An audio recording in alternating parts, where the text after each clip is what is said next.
Welcome to episode 15 of the Dark Templar podcast, of the Donald Trump podcast.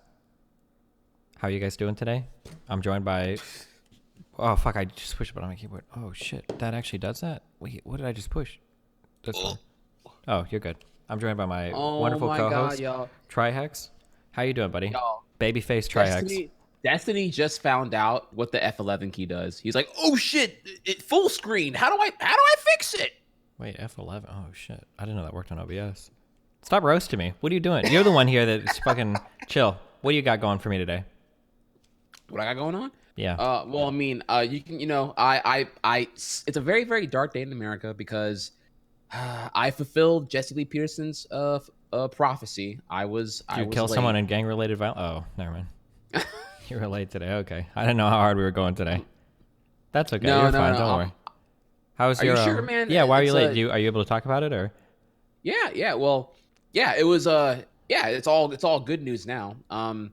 Super long story short, I was with my grandmother at the ICU intensive care unit ward at the hospital that I live near, and she had it's kind of tough to get to the whole context. I'll get into the whole story here, but yeah, she is 78 years old. She took some lisinopril, which is a medication for high blood pressure, and she had a negative reaction.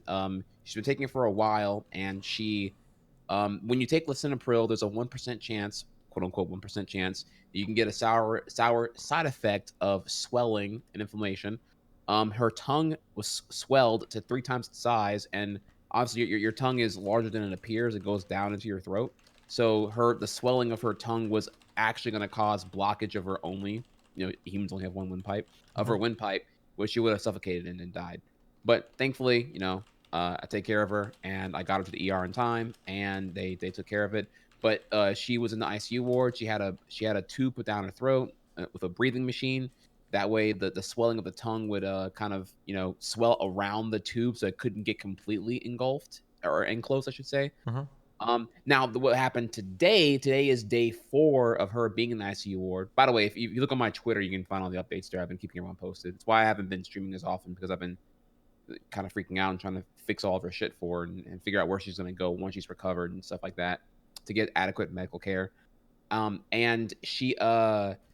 And today was the day that the doctors were like, okay, well, she's we've stopped putting her on the sedation. She's meeting all of our metrics well. We would like to remove the machine because we shouldn't have anyone on the machine for longer than like 7 days realistically here, for trying to get them to heal back to where they were prior. The thing that held me up here was I wanted to go visit her, 9:30. I was going to go there, visit her real quick, and then come back here, prep for the podcast, do the podcast. Yeah. But when I was there, the ICU doctor saw that I was in there. Was like, "Oh, cool. I'm glad you're here. I want to talk to you about some things."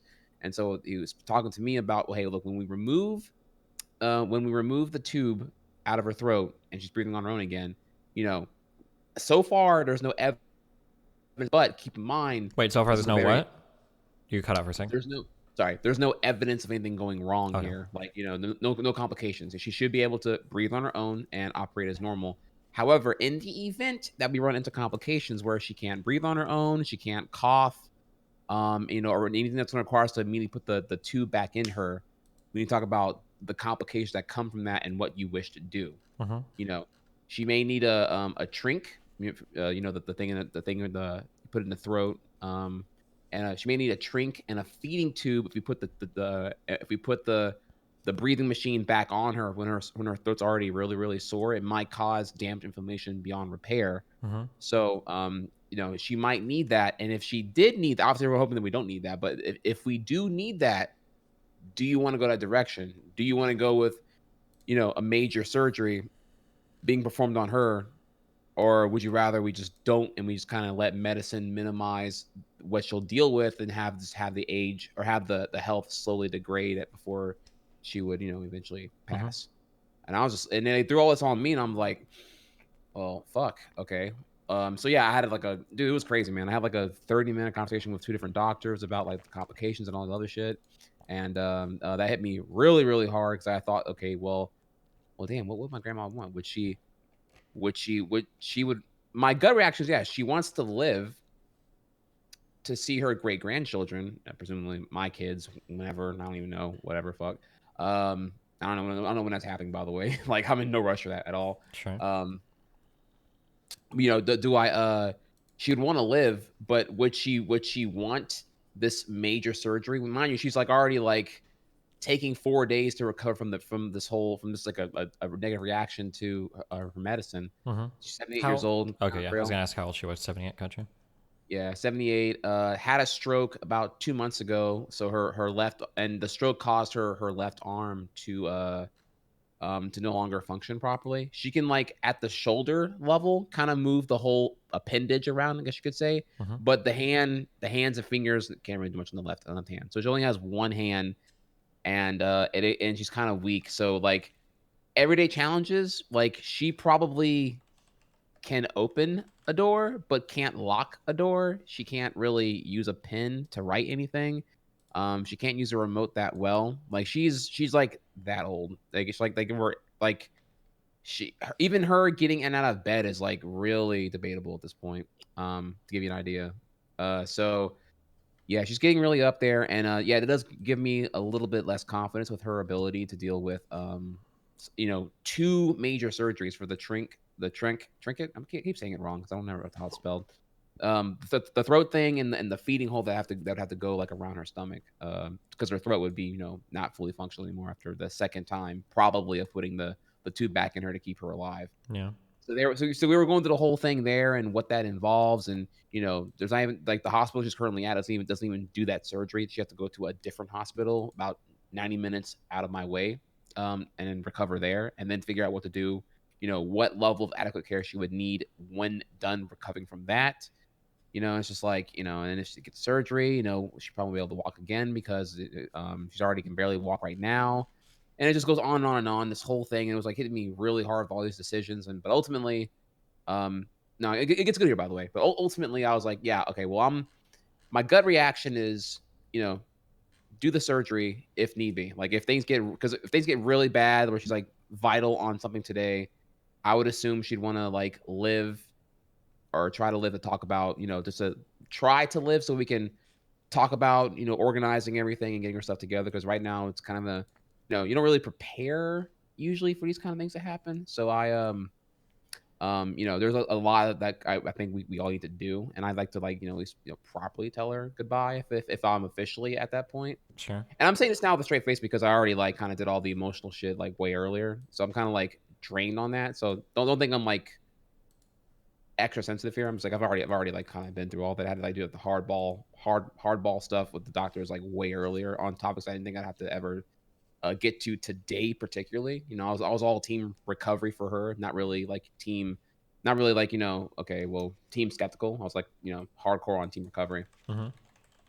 But the good news is yeah, so all of her vitals looked according to plan, and the doctors wanted to remove her breathing tube today so she can breathe on her own in the ICU ward. And yeah, they told us to step out, give them about 15 minutes to remove the tube. They did. They told us to come back in, which is great. And then like they didn't like proceed to go to some kind of operation, then tell me it's getting bad.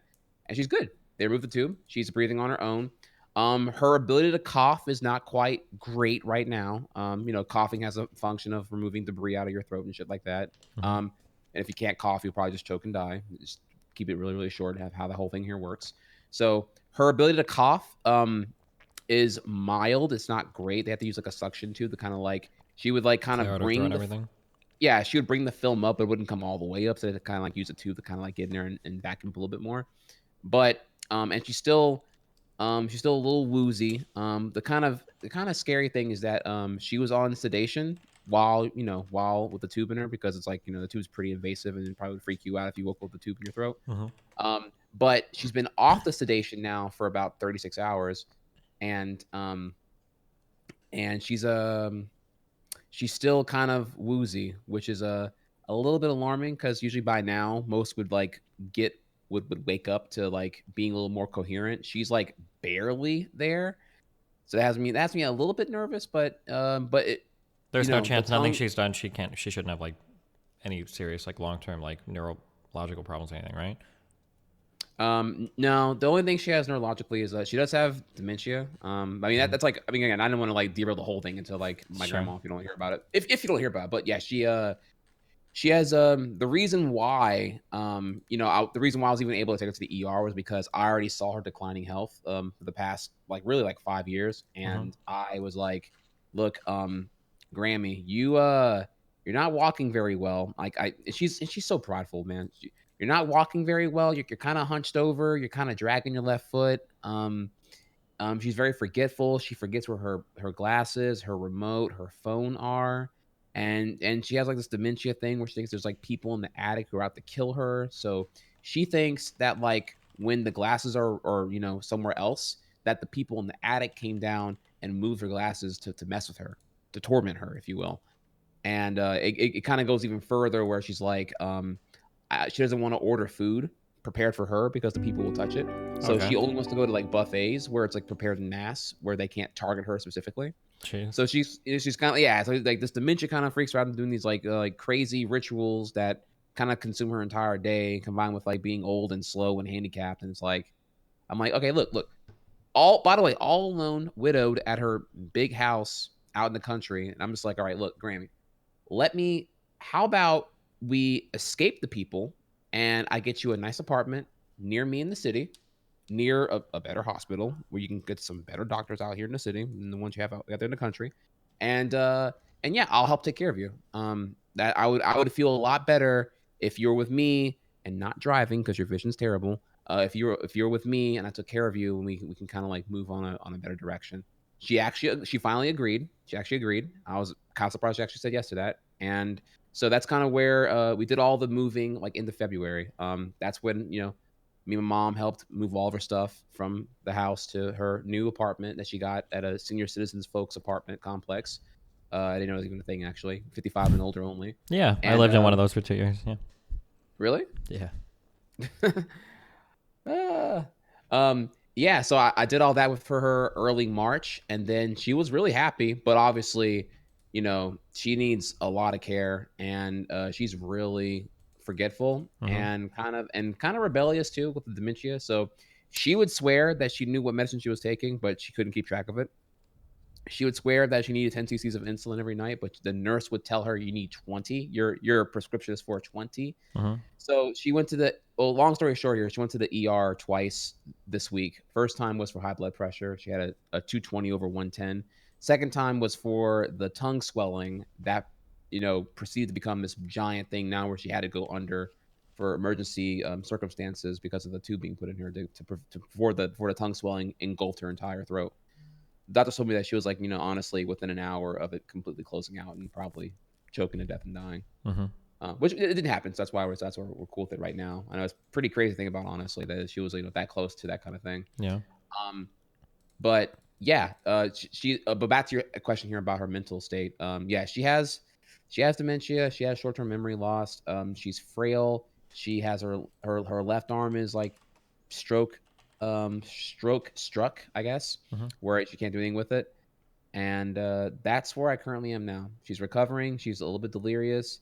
She's been off sedation for a while now. I'm hoping she can get fully coherent. I don't really know where that goes from here. I'm kind of like, the four stages of grief. Like I'm like hardcore on the first one about the denial. I'm just like, because I didn't even enter my it didn't even enter my realm of possibility that she could be.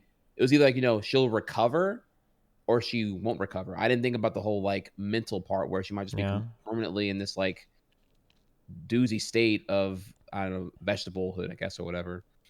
So that's how my week has been mostly. Pretty very stressful, not gonna lie to you. I had to do a bunch of shit. I had to look into. I've done so much like old people stuff. It's ridiculous now. I had to like look into like nursing home versus assisted living Mm-hmm. versus getting private pay full time sitters at her current apartment. I had to Have you like weigh guys all those options out. secured a power of attorney over her yet? Do you know? Yeah, that I have. I got that prior to all this actually. So Okay, yeah, that helps.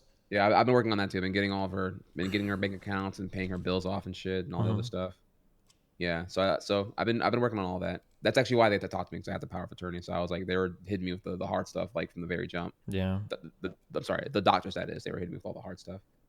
So She sounds like she needs assisted living. Someone in chat said. I think that as long as a person is able to live on their own, it's probably way healthier mentally for them to kind of be more on their own. It gives them like a greater sense of purpose, especially living in like that senior citizen like community. You can have friends and talk to people and still feel like pretty normal and well adjusted, right? Um, ooh, okay, hear me. How come my parents don't do this stuff? Why leave it to the grandson? Well, one, I live in the city. See the problem here to answer that question. I get a lot more. I have to get into a lot more context. I don't know if you particularly all still care about hearing more about this. My dad lives in Florida. Um, he's not the best. I mean, he's not. We kind of touched this a little bit before here. He's not really the ideal father figure. I'm kind of like I kind of aspire to be everything that he's not, or Mm-hmm. trying to be nothing like him. In short, but yeah, I told him in 2016 that look, her mental state was declining really really badly, and I was like, look, I really don't know what to do because she's being really stubborn, and I don't want to be marked as an enemy with her because she might because the minute you tell her, if I don't know, actually let me pause here real quick. That's it. Have you ever dealt with anyone with dementia before? My mom's mom had Alzheimer's, and then I lived with my grandma for 2 years. And that when I said I lived in that senior citizen apartment complex, I lived with her for about 2 years, and she had dementia. Yeah. Yeah. So in short, just to give you guys a little bit of context here. So I've kind of explained the scenario. She thinks there's people in the attic out to kill her, and everything that happens in the real world that she can't explain is defaults to being the people doing stuff to her. Mm-hmm. So the thing is, when you call out the illogical fallacies that inevitably involves, the person with dementia is going to just violently snap at you. Yeah, they usually get they'll either get really confused or really confused and really upset. Yeah. Correct. Yeah. So here's where it got crazy. The reason I wouldn't call my dad to ask for help unless it was like really dire, but I called him in 2016 and told him, hey, look, so I found out Grammy has guns, multiple guns. I don't know how many guns. She carries a screwdriver and a knife in her purse at all times around the house. I assume to use in case anyone were to come around her. She's talking about shooting the people in the attic. She called 911 at some point in 2016 to tell them there are people in the attic. They searched her attic, they found nothing, and they put her. I would assume at that point they would put her on the crazy people list and just kind of like take her calls a little less seriously. Yeah. But yeah, I was like, yeah, look, dude, I don't know what to do. Like, I want to. The thing is, like, and by the way, the house, built in the 70s is one big ass houses. And I'm just like, look, I have no clue where her guns are. I kind of want to take her gun so she doesn't like shoot anyway because I don't Mm-hmm. know. I can imagine some person, the paper boy runs up to her door and gives her morning paper and he just tries to like shoot her or whatever Or it or something. sucks to think about, but even somebody like you, depending on the day, right? Yeah, yeah, yeah. So I was like, look, she has guns and I don't know what to do about it. So I would love to have you here. I don't want to like, get invasive and just like, ram through her and just kind of like go through her stuff and try to find the guns I'm concerned about or whatever. Like I don't even know I don't know even where to begin with this whole thing here. Mm-hmm. So I kind of so that had me worried and he ultimately he kind of blew off. He was like, "Yeah, yeah, I know. I'm coming to take care of her soon." And 2016, 2017, 2018 goes by, and then 2019 is finally when I go. I hadn't seen her in about 3 weeks. I went over there to see her. I want to say like late January 2019, and I was like, "Yo, it really hit me how far she had gone, dude. The house was like 86 degrees. She had it like it was so fucking hot in there because for her, she said it was to burn the people in the attic up. And I'm like, Grammy, Yeah. it's hot as shit in here. Does she Holy have fuck, how are you? does Yeah, she what's have up? Alzheimer's disease?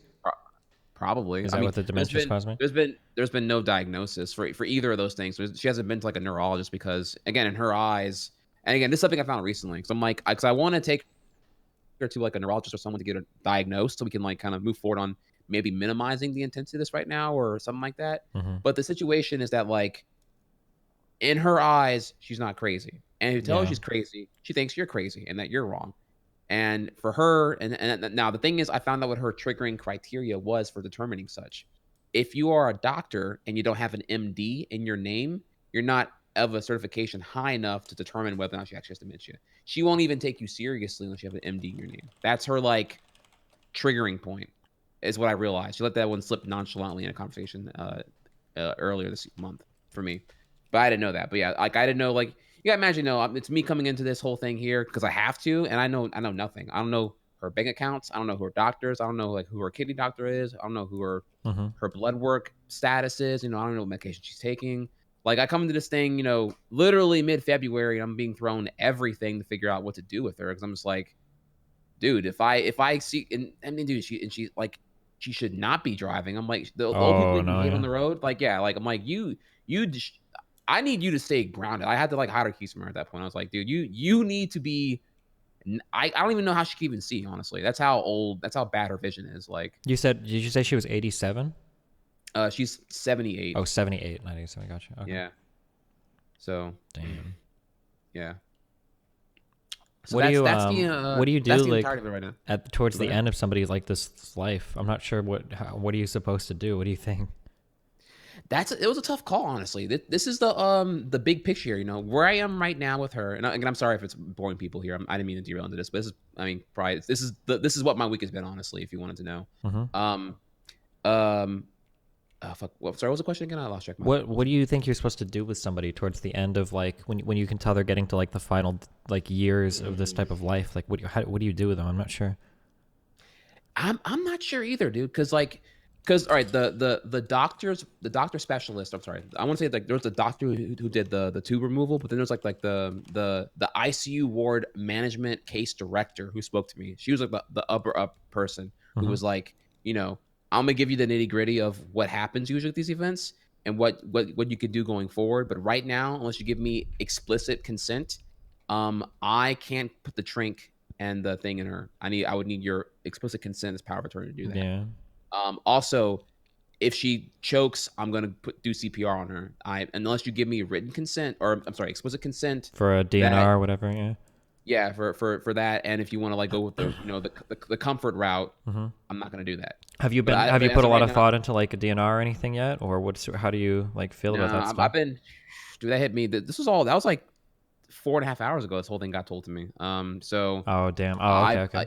Yeah. This is all like today. But it's also kind of why I'm talking about it now because it kind of I get to hear other people's perspectives. One, and then two, I'm very much, I'll admit right now, I'm in pretty deep denial. I don't think anything's going to happen so far because I have no reason to believe she had any like cardiovascular degradation beyond purely this one incident of her being on a breathing machine for 4 days straight.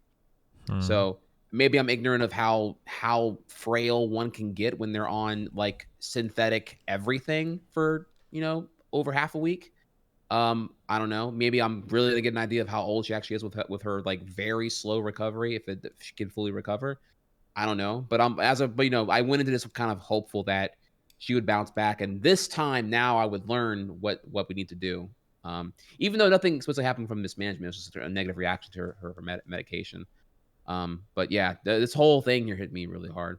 Hit me like very sudden, very hard.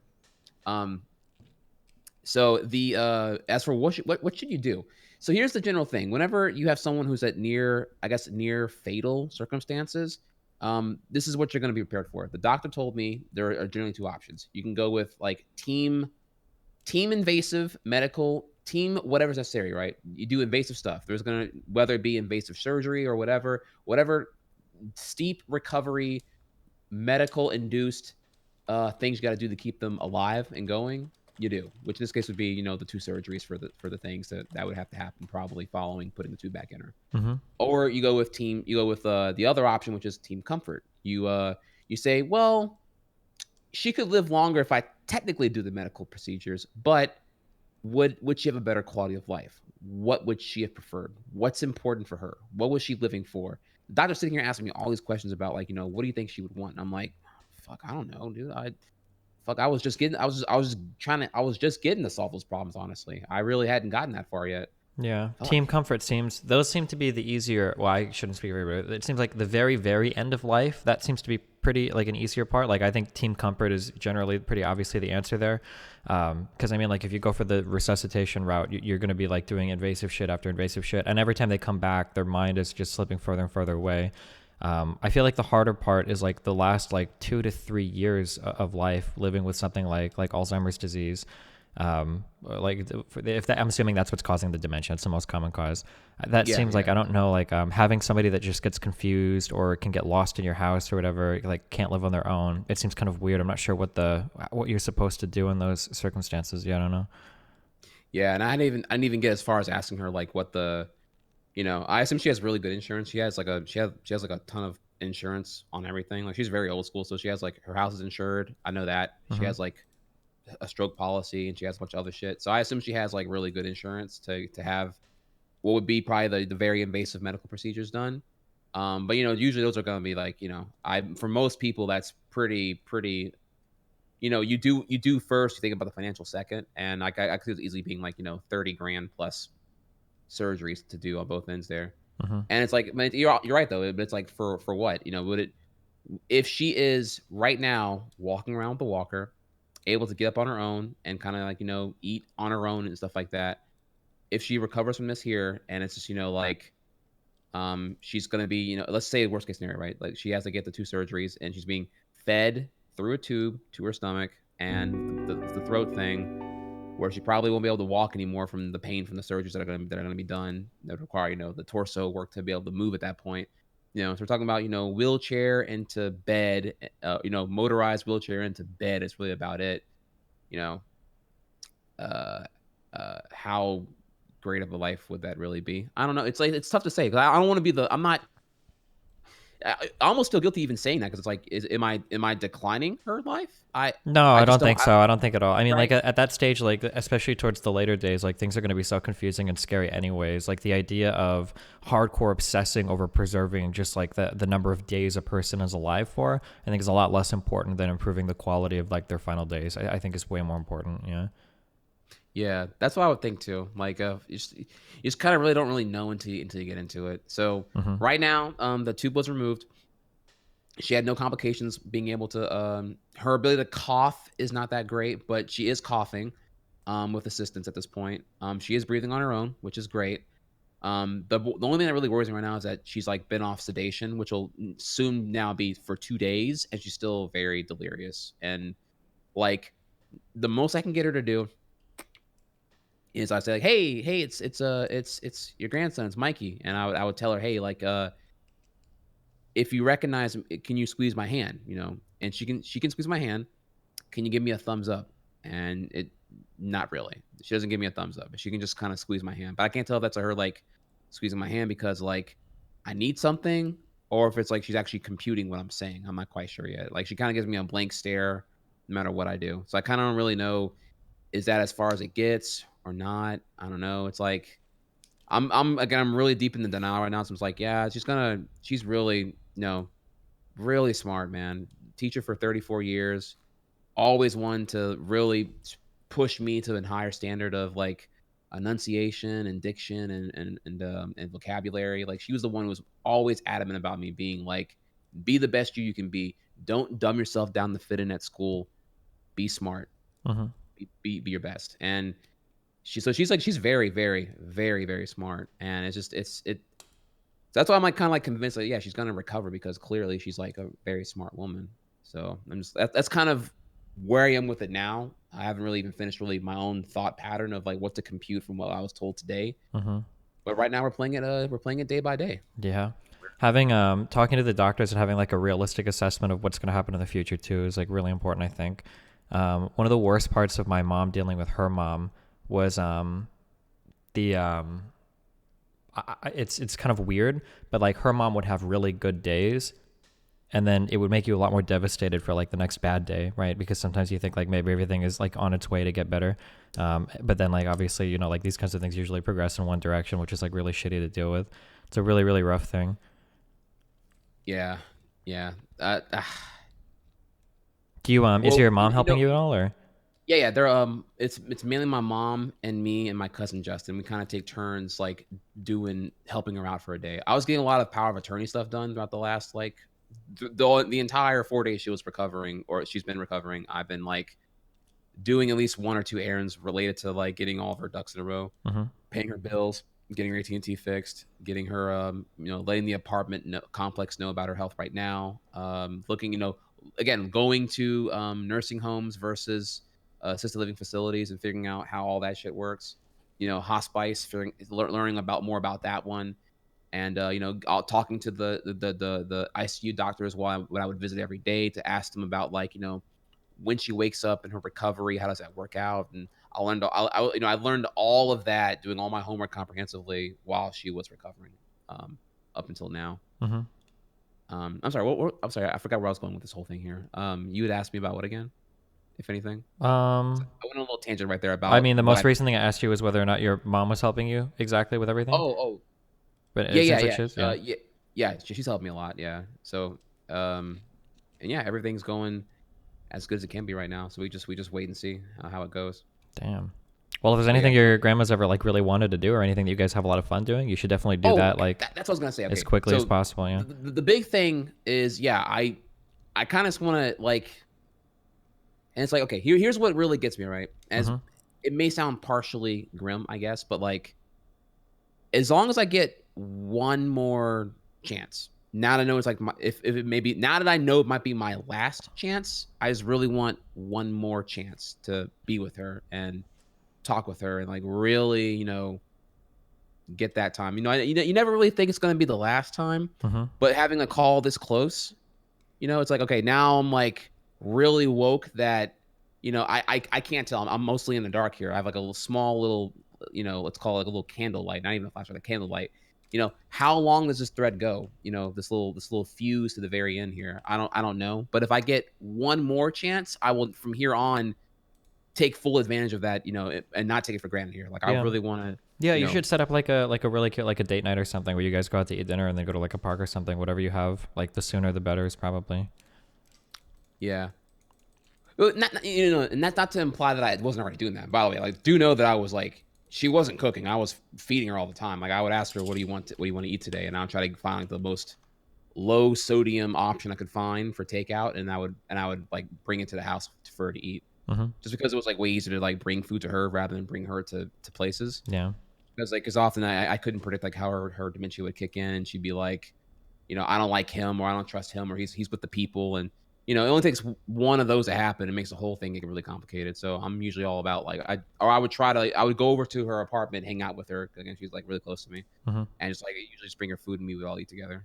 So I have done that, and I have been doing that, but I haven't had like these like.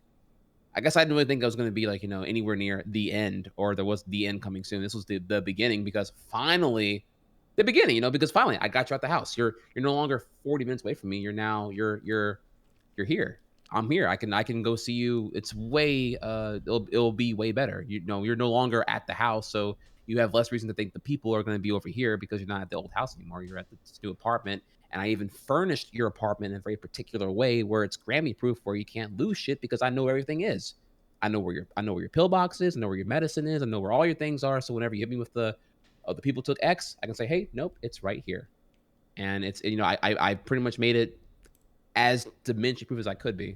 Sure. So yeah. So, I feel really good about what I've done so far, but I would love at least one more conversation, if I can get that conversation, so. Yeah, well, damn, good luck. I mean, if you see her, hopefully you catch her on a good day or whatever. Sometimes talking about like older things can jog memories, depending on the day. Sometimes you get really lucky, but that shit is really shitty, man. Yeah. Yeah. Well, it feels good to even talk about it right now. That's like because honestly, it's just been like a giant toilet bowl in my head flushing all day, or flushing until, honestly now. Mm-hmm. And it feels good to talk about it, honestly. So shout outs if anyone else in chat has been dealing with the same thing. Trust me, I get it, dude. It's fucking stressful, to say the least. But again, right now we're on some good news. The tube was removed successfully, and there was no immediate obvious escalation of conflict, which is good. So right now we played hopeful and wait for it to come back to cognitive ability, and then we'll proceed from there, I suppose. But we take a day at a time. Sure thing. Well, damn. Well, good luck with everything. Yeah. Thanks. All right. Well, so moving on from that, did you see Captain Marvel? No, fine. Sorry. No. Yeah, dude. No. I don't know where to go from there. Yeah, there's nowhere. Yeah, we just got to derail it, man. So okay. So let me get this right here. So professional broadcast of Destiny here. you have some topics prepared for us, right? I mean, I know because our roles here are I'm the charismatic one who kind of like carries the conversation, and you're the producer who gets the topics and the Twitch clips and the general direction the show's going to be going here. That's why it's the DT podcast, not the TD podcast. So I'm sure you have many. Listen, that's just an alphabetical order. That's the D's not in front because it's like more important or something. Okay, whoa, chill. Alphabetical or racial superiority? Whoa. So I'm joined today with my guest Jesse Lee Peterson here. I guess. Jesus. I mean, I'm asking you. Wait. Are you saying? Wait, are you calling my question loaded? It was pretty loaded. Sorry, I watched too much JLP lately. I wouldn't know any better. Okay. I learned from him. But no. So yeah, we have you asked me about Captain Marvel on a serious note. Yeah, you said you'd seen it. So you've seen it too, though, right? I have, yeah. Oh my god! So finally, a movie that we both saw that's somewhat relevant. Somewhat relevant. Oh my god. Okay. All right. So who goes first? I don't care. What do you want to do? I'll leave it up to you. All right. Well, look, I'm gonna tell you right now. All right. Look. I didn't see the opening weekend because I was busy with shit, but I finally saw it like at some point midweek last. Wait. Should we do spoilers or no spoilers? Dude, my god, dude. All right. I mean, let's pause real quick. Mm-hmm. My stance on spoilers is I completely respect your wishes. Opening weekend. Clearly, you didn't go for midnight. So cool, you're gonna go opening weekend. Don't come at me about. Yep, spoilers. Fuck them. You're right. I agree. Never mind. Okay, full spoilers ahead then. Spoilers. It's fucking. What are we on week 3 now? Get the fuck out of here, dude. Like, fuck them. If you're not gonna see it now, when the fuck you gonna go see it anyway? Like, you mad? Mute. That's what I say. All right, do it. Like, all right. Captain Marvel, man, that shit sucked, dude. Fuck dude. Captain Marvel was for me easily like a bottom 3 MCU film. That's saying a lot, dude. That was a freaking sand and mayonnaise sandwich on nothing, dude. It was bland as fuck, man. Oh my god.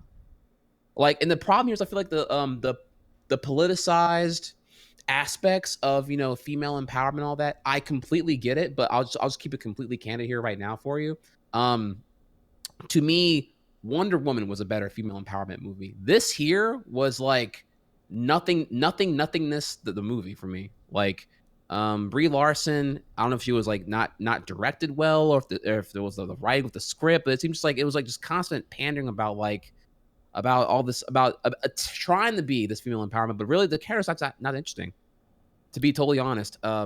So just to give you a quick little thing here about this, Captain Marvel, it's kind of a prequel. Takes place in the 90s, and so you get to see the Agent Shield, Nick Fury. You get to see how he starts his very beginnings of seeing these like extraterrestrial activities and all these like super powerful elements that lead to eventually the assembly of the Avengers to take care of foreign threats as a part of the private, super secret top government agency that he operates within.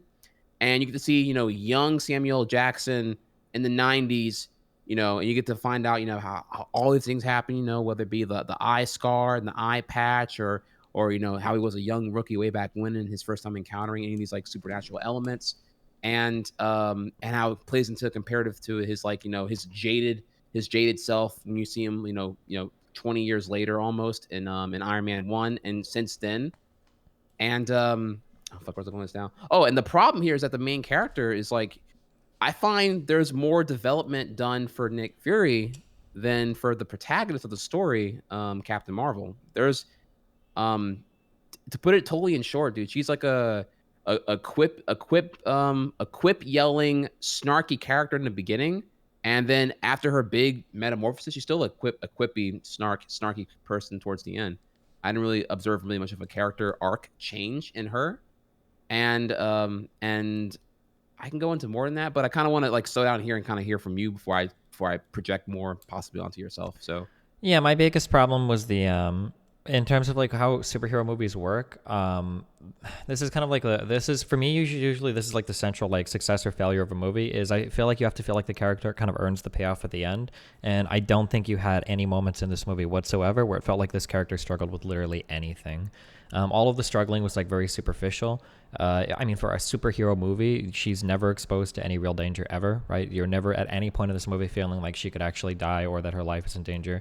It doesn't seem like she ever really has much to overcome. I mean, I guess she realizes she was human in like that one scene in the when she's talking to the lady, the old woman that symbolizes whatever in that thing they're in with the creed. Do you know what I'm talking about? I don't remember what that thing was called, but yeah, that kind of like that thing just basically cheapens everything. Like it makes everything so bad, right? Like at the ending scene where she's like flying through space, like blowing everything up. It's I'm bored shitless. She's just like, it's just press the win button, just winning. Like nobody really cares. No conflict. Yeah. As opposed to like what you see like Thor, when he comes in Infinity War and blasts the whole field with his giant hammer or whatever, like you just saw him go through what he needed to rebuild the hammer and everything, right? Like, and even that wasn't like a great build up, but at least you had something like, oh, like this, it feels like a little bit more deserved or a little bit more earned. And I feel like that was like a really big problem with that character, and that kind of killed a lot of the movie for me. I also felt like there was I feel like we needed to develop like one relationship harder and leave another one to the wayside, either more time with Nick Fury or more time with her like her old pilot friend, because I didn't feel like I had, like, I thought that there was an okay amount of time with the Nick Fury person, but I didn't feel like there was enough time with her pilot friend for me to ever give a fuck about their reunion. I agree. And then by the end of the movie, I mean, we're already spoilers now, so I'm just gonna double down there real quick here. Wasn't she like piloting one of the crazy ass jets or whatever? And it's just like, okay, so you just needed like I'm gonna sound so unappreciative of like, don't get me wrong, I am all for racial diversity and adequate representation for POCs and stuff like that. But it looked like a checklist, dude. We gotta have an NPC POC do something important at some point in the movie here. So it's just like, yeah, here's her best friend, here's her best black friend pilot doing shit during the climax. So it's not just, so she couldn't be, you can't just have a black pilot that's a woman? Trihex, is that what you're saying? I mean, look, you could, but let's. She should have been white. That's what you're saying. It's okay. Be honest. Let's hear it. Woo. Okay. No. So when this kind of point comes out here, you can get thrown as the asshole. I can tell very quickly. I don't know how to quickly deviate though, because I'm like, well, I would believe that beyond plausible deniability, but we're talking about Disney. We're talking about the MCU, which are probably very eager to out PC and out diversity and out women power Wonder Woman at this point. But with Captain Marvel, they definitely they want to do it by now. The way that I kind of like when I think about this, like the way that I kind of run this down is like, I think diversity is probably good for a variety of reasons, if for no other reason, because it makes more money, and ultimately that's what a studio's job is to make a lot of money, so you appeal to wider audiences, right? Arguably that's why films like The Black Panther are so insanely popular. I think that forced diversity, whatever you want that to mean, I think that's good as well. If you want to cast more people that are minorities or women, I think that's totally fine. It gives you a more inclusive movie and all of that. The only thing that I'm a little bit worried about right now is I'm a little bit worried that people are scared. This is like a very targeted complaint towards writing a female protagonist. I'm worried that, so if you want to write a protagonist and you want to make it a woman just because you want more diversity in your film, I think that's fine. Go for it. As long as it's written well, that's cool. And the problem is, I kind of wonder if people are scared to write a traditional protagonist where the woman has problems, because it might seem like not as empowering. Like, that's something that I kind of worry about. Like, my two most recent examples of that, I could probably think of more, but I would say like Captain Marvel in this movie is invincible in the entire movie, and Rey in Star Wars is invincible throughout at least the first film. She was completely invincible throughout the first, and it kind of makes me wonder. It's like, like you wrote a woman character, which is cool, and then you did all that, which is fine, but I wonder if you're scared to show her struggling because you think that plays against like a broader like cultural narrative or something, which would not be good. But it's a slippery slope though, because the minute you like you said, the minute you get accused of that, you're saying, oh well, you can't just have like a impervious woman, and it's like, well, my counterpoint there would be like, well, this is also why I don't find Superman to be a very exactly he's like, I always say that really hesitantly because I don't think I've ever watched like a full Superman film, but the concept of that character seems really fucking boring to me. But I would say the same for male characters that are invincible. Yeah, that it is really boring to watch a male character. Like, although the best superheroes that involve men are usually people that are very fallible as well, right? This is why I like Batman. Everybody's just circle jerk so much. Yeah, that's why Bruce Wayne is so much more interesting than, say, Superman by comparison. I agree. But no, there's two things here. One, just conceptually, Captain Marvel with the ability to fly and the ability to just throw out whoosh beams into any direction she wants to do, whatever she wants to do, seems pretty overpowering, I would say. Like, it's on a conceptual level. Can you imagine, honestly here, because think about this, right? Imagine the climax of Captain Marvel. Now imagine her fighting I don't know, fucking Thanos and in Avengers Endgame next month here. Don't. I'm The scared. worst part Honestly, about Captain Marvel is that I'm worried that it's going to ruin Avengers Endgame. That's going to be the worst That's part. exactly where I was going with too. I'm like, Yeah. man, if she's gonna be like the win button, just summon her, and she's gonna like there's gonna be like this like drawn out 45-minute battle, and she just like whoosh beams until Thanos bends over and takes it. Like, Mhm. I don't know. It's not quite what I was thinking, and I really don't. And I guess it'd be okay. It's okay if she carries, I guess, but I kind of okay. The Just a problem is like the way that the way that I kind of compare this before. Have you watched all of Game of Thrones? no. Sadly, I've not. Okay, this But is you kind of can. the comparison that I use with Game of Thrones. So in Game of Thrones, there are certain episodes that bring together the entire cast. You get a big ensemble. And the reason why these episodes work is because you're super invested in every single character because they've got a fuck ton of build-up throughout all of the episodes, and the build-up is done really well. And then you get these big ensemble stories where you don't have to talk about every individual character that much because you've already got all the build-up, and now you're just here to have these like really cool episodes. The Avengers movies are kind of similar to that, where you've already done all the build-up. You've already had all the Thor movies, the Iron Man movies. You already know so much about all of these characters that when you bring them together for like an Avengers movie, we don't need to talk too much about like, Tony Stark's problems and all of his shit, like, because we already know all of that. We've already seen, or Thor's, relationship with Loki and all of that. We already know these from the previous movies, and that makes it work really well. That's really cool. So then we just get to watch the characters acting on screen. We get to see like somewhat funny interactions between like Thor and Guardians of the Galaxy people, because we already know so much about all of them. However, bringing in Captain Marvel into like Endgame, like we don't really like what we do know about her is so disappointing that like if she plays any major role in that movie, it's just going to be like really sad. Unfulfilling. Yeah, unless it's And it literally makes me unless the movie tired. is like half her and they do more fleshing out of her story or something. Which to be fair, they could do. Though, but yeah, I completely agree with you. Like, Mm-hmm. it would seem so cheap that you have from '08 to 2019 just continuity galore across what 18 plus films now, Mm-hmm. building up to what'll probably be plausibly the end of Captain America and or Iron Man, because Sure. both Tony and Chris Evans are out of the contract right now, and they're costing MCU a fuck ton of money, and they're probably too good for what they do by now to legit be justifiable for continued sequelitis Mm-hmm. until the end of Oblivion.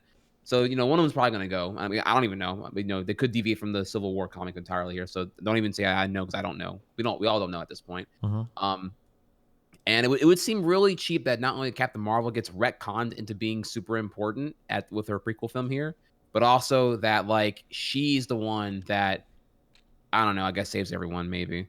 Yeah. And that's not even me, and that's not me talking about anything relevant to like her being a woman or that. It's just it's a poorly written character Yeah. to me it was a very poorly written movie. That also was a visually boring movie. I haven't even gotten to that yet because I'm sitting here just arguing with the concepts here. Not to, and I kind of want to return to the Oh yeah, there weren't like any cool shots or whatever in oh Endgame. my god, Well, the save for whole like and sorry, I watched another video. Save for like maybe oh, the sure. ship exploding, like that core being blown up. I guess that shot was kind of okay, but like other than that, yeah, there wasn't really anything that popped in this Oh, movie. the one she got her powers. You're talking Yeah, about? kind of, yeah. Yeah. Yeah. But yeah, the whole beginning fight on the alien planet where they're on an alien planet and it's mostly fog. You're just like, what am I fucking? We're fighting in Turok land? Like, what the fuck is this shit, dude? Yeah. Where's The my backdrop? N64 can't render that much, so. Oh, dude, it was so garbage. It was like, dude, compare the opening of Guardians of the Galaxy 1 to Mhm. like fucking Foggy McFog, the no draw distance. Like, what the fuck, dude? Put a Yeah. fucking GTX 28 in that motherfucker, dude. What are you doing, bro? The ironic thing about Captain Marvel is you actually have the What? elements of this story here to make it actually like the coolest superhero story. Because like, because in some ways, like Captain Marvel is kind of like, do you know Spock from Star Trek? Yeah. Like in a way, her story kind of reminds me of that. In the Star Trek movies, at least in the new trio or whatever. Trio? Yeah. Wait, what am I thinking of? Trilogy. Yeah, fuck, sorry. Wasn't one of Spock's growing moments that where he had to realize, like, so I think like for most of his life in those movies, he's trying to he's trying to hide all of his humanity because he wants to be like the Vulcan that's cold and blah blah blah blah blah. But then because of the co-captain guy, I can't remember any of their fucking names. Holy shit, the captain dude.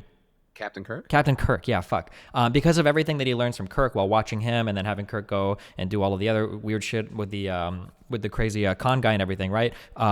Spock learns to kind of embrace like more of his humanity, and that ends up becoming like his like secret like superpower. That becomes his weapon. Like his emotions become like his driving force behind some things that lead to them, at least in the second part, like overcoming Khan and everything and defeating him and saving Kirk and everything, which is like really cool. So it kind of like in some ways, even though you're in space and you've got all this crazy shit going on, it's like, oh cool, like humanity, that thing that we all have is like the thing that drove Spock to be like the better Vulcan than the other Vulcans, and that's sick. And for Captain Marvel, you had undercurrents of that same kind of thing, right? The real thing that made her powerful was actually like her humanity, right? And in the whole movie, you kind of talk about like, oh, suppress your emotions, suppress your humanity. And then when she gets to Earth, she has a conversation. I don't remember if it's with Nick Fury or somebody else, where they're like, oh, like I'm very emotional and it helps me do things. And she's like, oh, well, I've been told to hide those my whole life. And then the ending part of the movie is her like, what? Hang on a second. I actually gotta. Oh yeah, go for it.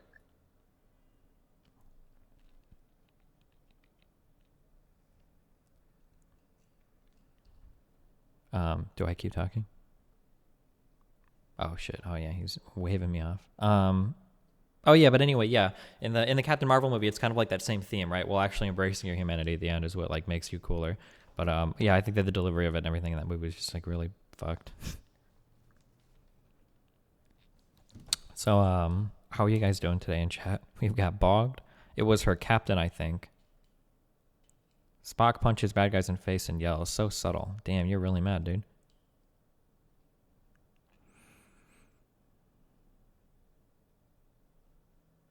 Hit us with a meme. Can you notice me? We bullied Trainwrecks. Stop bullying Trainwrecks. Can we stop making... Oh, Trainwrecks gifted a bunch of subs too. Can we stop making like a million hate Trainwrecks threads? Can you guys chill?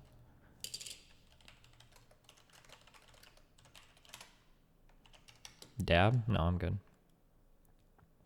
Did you watch Civil War? No, I haven't. There's actually a lot of Marvel movies I need to watch that I haven't. I haven't watched like the Thor movie, and I haven't watched Civil War. So, fuck me.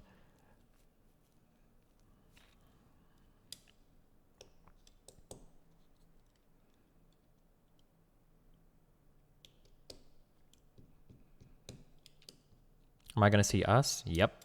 On Friday, actually. I'll put that in the schedule. Which I think is the release day. Oh no, fuck, I've got...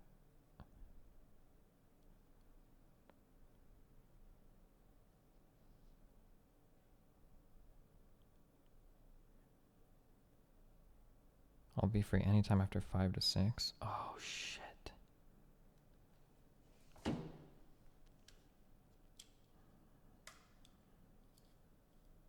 Live stream the Bernie event? I don't know where that is.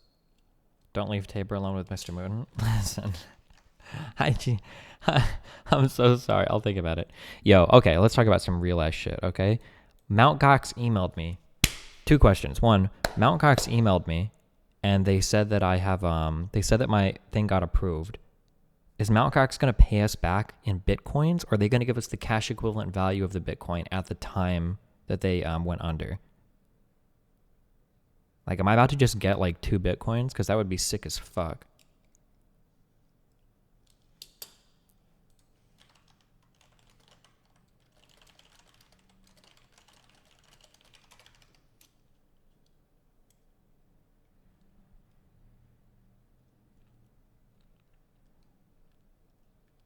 Thoughts on ICE getting raided by the FBI? I don't know. Wait. There's no way they're paying out 2 Bitcoins. They're gone? They're not gone. I mean, they're doing... Oh, if you're talking, you're muted. All right. Yo, what's up? I'm back. Okay. You okay?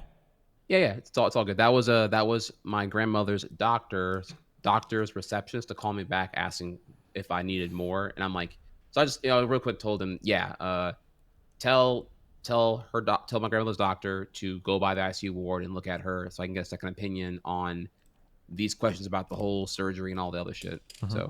So yeah, they're working on that right now. So it's good. It's going good. Okay.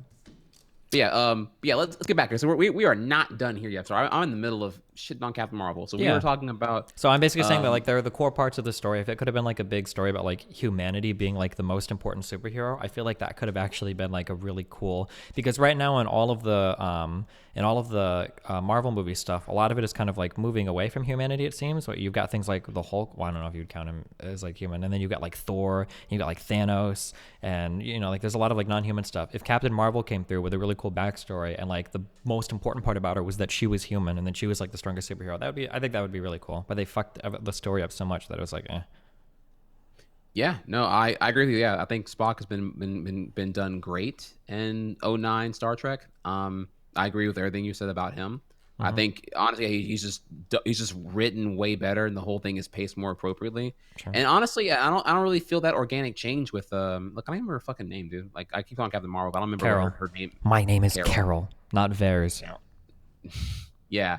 So yeah, I don't really feel it, Carol. I like that's sort of the big thing. I'm like, I can tell. So what happens is like I'll watch a movie and either I will feel emotional connection to it and I'll really enjoy it, or I'll feel a disconnect from what it intended and it'll be really obvious and it kind of faltered on what it was trying to go for. Mm-hmm. And I have to like kind of sit back and reflect on why I feel that way. And usually my gut reaction of how I feel, I'm usually pretty comfortable with aligning completely with that gut feeling, rather than being swayed by something later on. Mm-hmm. And I can tell I was like, I don't feel this movie, dude. Like I expected it to be amazing or awesome because yeah, we're like Infinity War was fucking sick.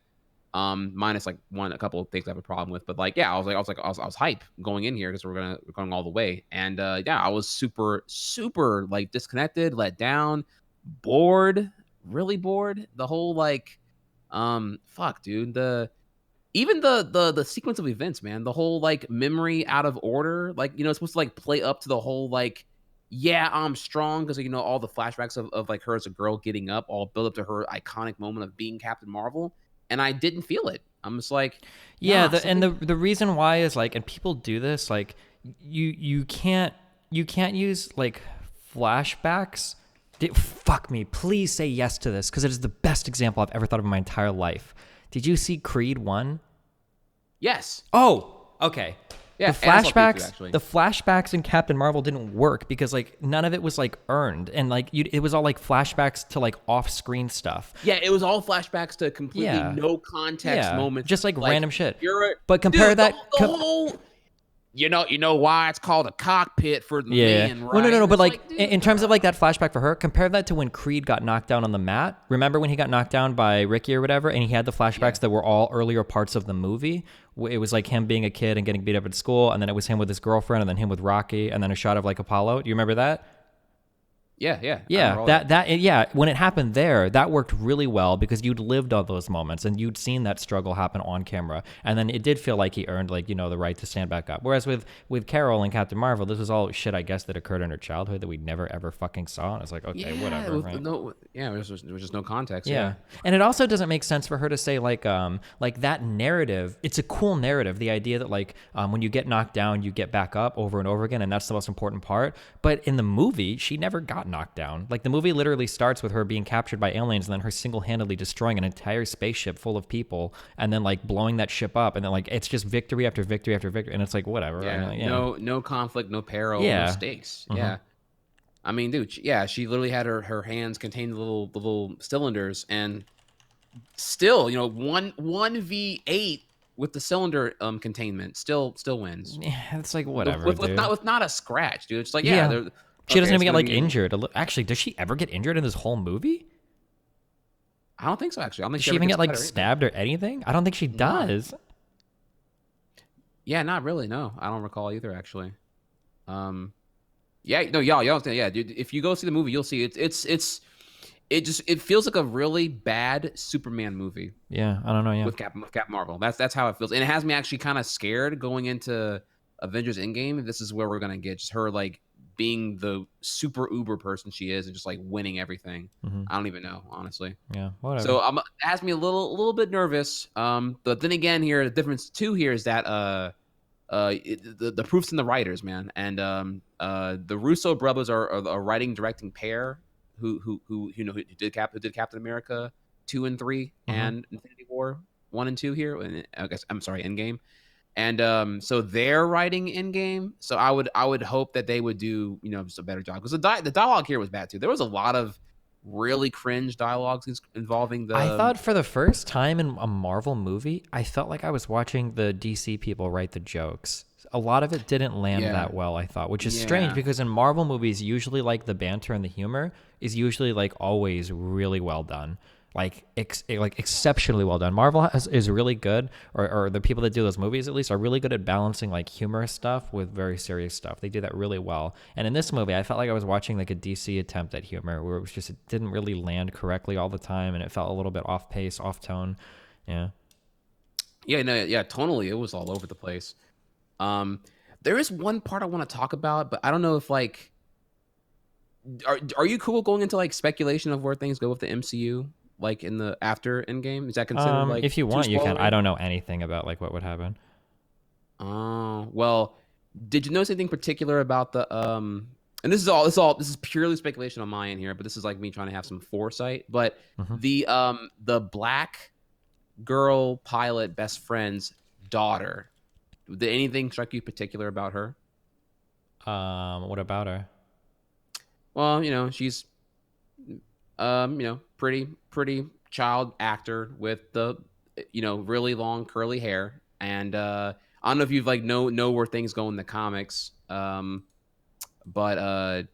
so the in the modern iteration of Iron Man comics, there is Tony Stark eventually is out of commission, and the one to take over the Stark Empire is actually a young black girl. Oh, do you If you think didn't know, she's gonna be the one? yes. Yes, Oh, because well. keep in mind here, Captain Marvel takes place in like I want to say approximately 1994, but yeah, comfortably Oh, so she's already early to like mid an 90s. adult. Yeah, I keep Yeah, forgetting that. so If you were when you in go back to '94 a present kid, day, you're like yeah, in you're your gonna see 20s her or present 30s. day. So my speculation is you're gonna see her like fucking come out of nowhere with some fucking sick ass fighter jet helping out Captain Marvel during Endgame, Hmm. and yeah, then she'll like I don't know, her and Tony are gonna do some shit, and then she'll be the one to become she'll inherit the Stark Empire, um, and can keep the face of diversity going strong.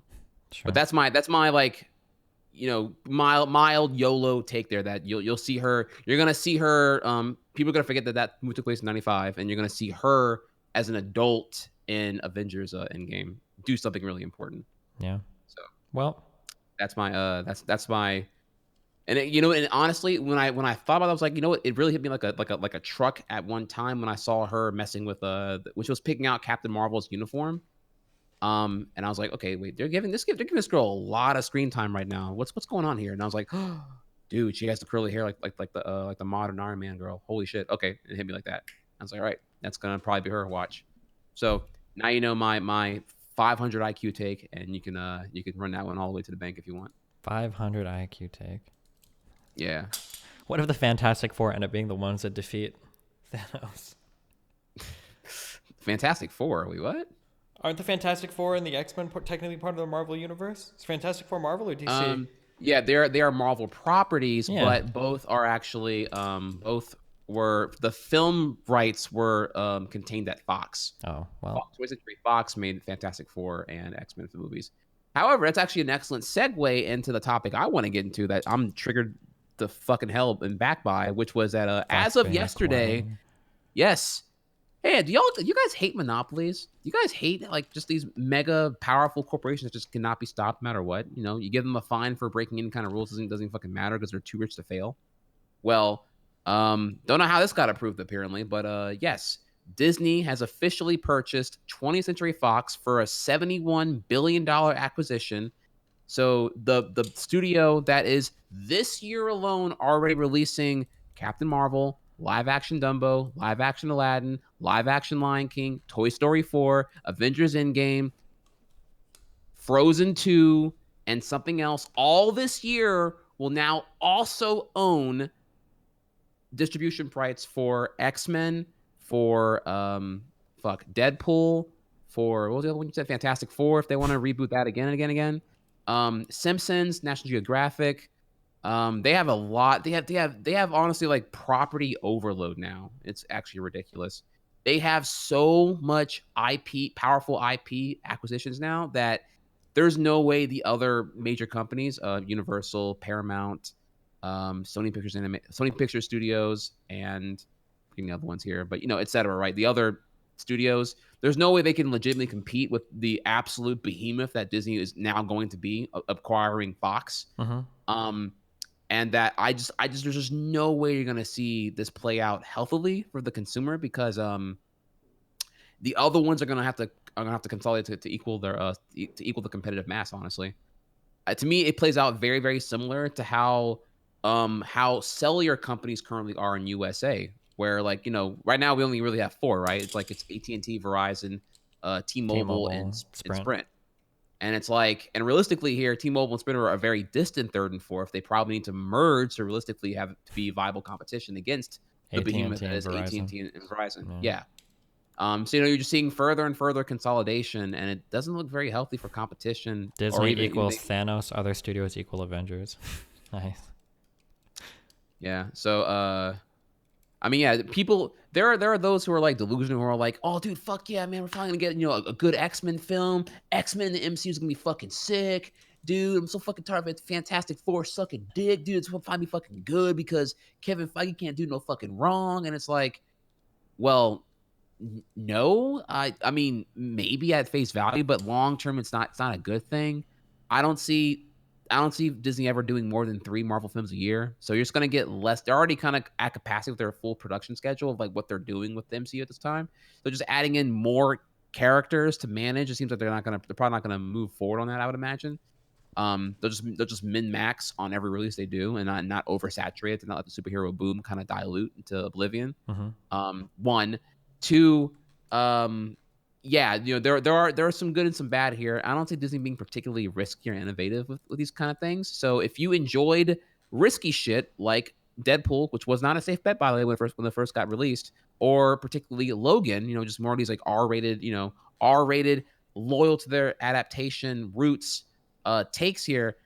I don't see it really happening, dude. I don't really see. Not to be fair, I don't think Infinity War particularly needed an R rating. I actually think they got away with a lot for PG-13. If you recall how graphic some of the scenes were in Infinity War, especially Thanos choking out Loki to death. I was actually really uncomfortable. I don't remember if I told you that. Did I tell you I took my son to see that movie? No, actually, no. I didn't even think about that actually. Yeah, my kid was getting into like a lot of like horror shit, like fucking Five Nights at Freddy's and stuff, and I don't mind him being into violent media, but I at least want there to be like an overall like positive message rather than just like horror murder shit. So I was like, okay, I'm gonna take my kid to see like a good wholesome superhero movie. So even though there's violence, you can see like all the superheroes are winning in the end and they're fighting for good and all that. And yeah, and I took him to see Infinity War. What a fucking mistake. And the opening scene to that movie, yeah, actually made me really uncomfortable with my son there. Holy shit. I know it's rated PG-13, but like damn, where he like literally like chokes out fucking Loki and shit, and like yeah, damn. I was like, fuck. It's almost like the PG-13 rating is very kind of arbitrary, yeah, and arbitrary, yeah. Oof. But yeah, no. Also, by the way, just do know that I do think that shouldn't have flown PG-13, honestly, because I agree it was very graphic. I think the only reason it even worked was because like the blood wasn't red or whatever. Like they get around that bullshit a lot with like non-red blood, Yeah, alien blood or whatever. I think it's the only reason he even got around that. But and there's like literal fucking torture scenes in the thing as well. When Thanos is like splitting the Nebula apart, like fuck, like holy shit. No, you're not. Great scenes that really had great dramatic stakes at hand, and I really felt them. I felt her like cries for mercy. But you're right, for a child, yeah, it's not the best stuff in the world. I can agree with that. Yeah, damn. But I did want to say that I found Infinity War great for its PG-13 rating. They kind of like the whole sci-fi action and all that. I think works great for that particular thing. I didn't feel like it was dumbed down. Oh yeah, no, it definitely worked. But like, I have this dream sometimes. God, I fucking wish. I know it'll never happen, but if you could get like, imagine like the MCU like all rated R. Oh fuck, how crazy that shit could be. Yeah. Damn. In Japanese RPGs, did they ever use the word fuck? I'm trying to remember. Or were they always like bleeped out? Like when playing like, I don't know if you ever played any of the Final Fantasies or whatever. I don't. They were rated T for teen, so they must not have used like the F word, right? The problem I'm asking here is okay. So when you say RPGs, you're talking about like ones like FF7 and FF8. Yeah, or like Metal Gear Solid or any shit like that. Well, games were neutered a lot more for Western audiences back in the 90s because we had like the super I don't even know, like Mhm. whatever scare. Like remember like localized anime in the 90s was like fucking mega censored back then. Yeah. So things are more relaxed now, but it wouldn't surprise me if like, FF6, aka FF3 for its initial US release wasn't like neutered to hell and back on localization censoring. Mhm. Very likely. So I wouldn't know, but I wouldn't be surprised if it was like shitty. Um but yeah, I do think Infinity War wasn't dumbed down for PG-13, which is great. But I still think that ultimately due to the Disney acquisition of Fox, you're not gonna see another Logan again, because the whole thing here is like, yeah, we can make, Logan did make, I think, almost 700 million worldwide, and it was a great film, and it was loyal to, the Wolverine legacy with this hyper violence and using the Mhm. using the blades that just fuck shit up and everywhere else. Actually, wait, quick pause here. Did you watch Logan? Did you see Yes, I Logan, by the did. way? Oh, Um, dude. I thought it was okay. Yeah. I thought it was probably good. Um, I don't have any background for. I really don't like the X-Men at all. So like coming in as somebody that literally just watched it as kind of like its own kind of movie, um, I thought it was pretty good. But I didn't understand a lot of the backstory. Like I didn't know why the old dude was like crazy. I kind of pieced together that I guess he had like he was getting towards the end of his life, and so he was losing control of his powers. Maybe is kind of what it felt. correct. Yeah, okay. And then Wolverine was kind of sick of everything, but he felt like an obligation because this guy was like a quasi father like figure, so he had to take care of him or some shit. Um, Man, we have been on a journey, man. There's been X-Men Wolverine Origins is a terrible film. X-Men Last Stand is a very questionable film. X-Men's been a very rocky thing, but ultimately if you've been ride or die X-Men like I have, Logan was the one that made it all worth it. Like okay. I actually forgive the shit stain that was Origins because Logan was that good, dude. I cried my ass off at the end of the Oh. film. Yeah, it's a I don't know how to really like make you feel for it. I guess if you weren't part Well, of the I don't journey. have as much a background with like the Wolverine character and everything, which is where a lot of the emotion was centered around, right? I'm guessing like him Yeah, finally becoming like I'm guessing throughout most of the X-Men movies he's probably like a very selfish character, so him like giving his life towards the end to try to save like the kids and everything was probably would be more emotional if I had that background, you know. yeah, but no, it's cool. The point is, yeah, well, the point is, I'm gonna continue on here is that yeah, Logan made almost 100 million worldwide. Great film, very loyal, but would it have not made more money if it was PG-13 and like MCUified?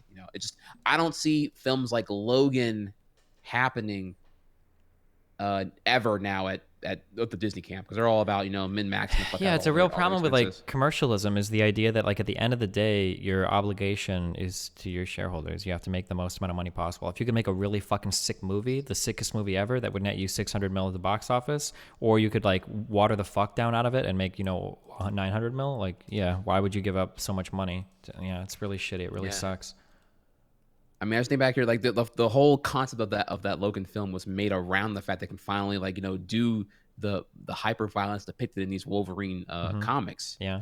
Which I I think heard was, I don't know if this is true. You might know about this. I heard that was actually the movie that paved the way for that was Deadpool. Do you know if that's true? that is correct, actually. Yes, Yeah, that because Deadpool did so well. because Deadpool absolutely kicked ass on Valentine's Day weekend, the whatever year it came out, and it completely caught investors, shareholders, and critics, spectators all off guard. They thought it was gonna flop because there hadn't been because now to give some context here, because there hadn't been an R-rated film that Hmm. crossed 500 million in North American box office since The Hangover One, long ass time ago. Hmm. So that's kind of where like the people kind of thought, okay, well the R rating is suicide now. We can't go forward. It's too risky. It's too alienating. Yeah. So that's kind of where that fear comes from. Just typical traditionalism, like over fearful. Yeah. Why try something I new when you've got something that is safe and works? Yeah. yeah, I can think of a lot of examples here.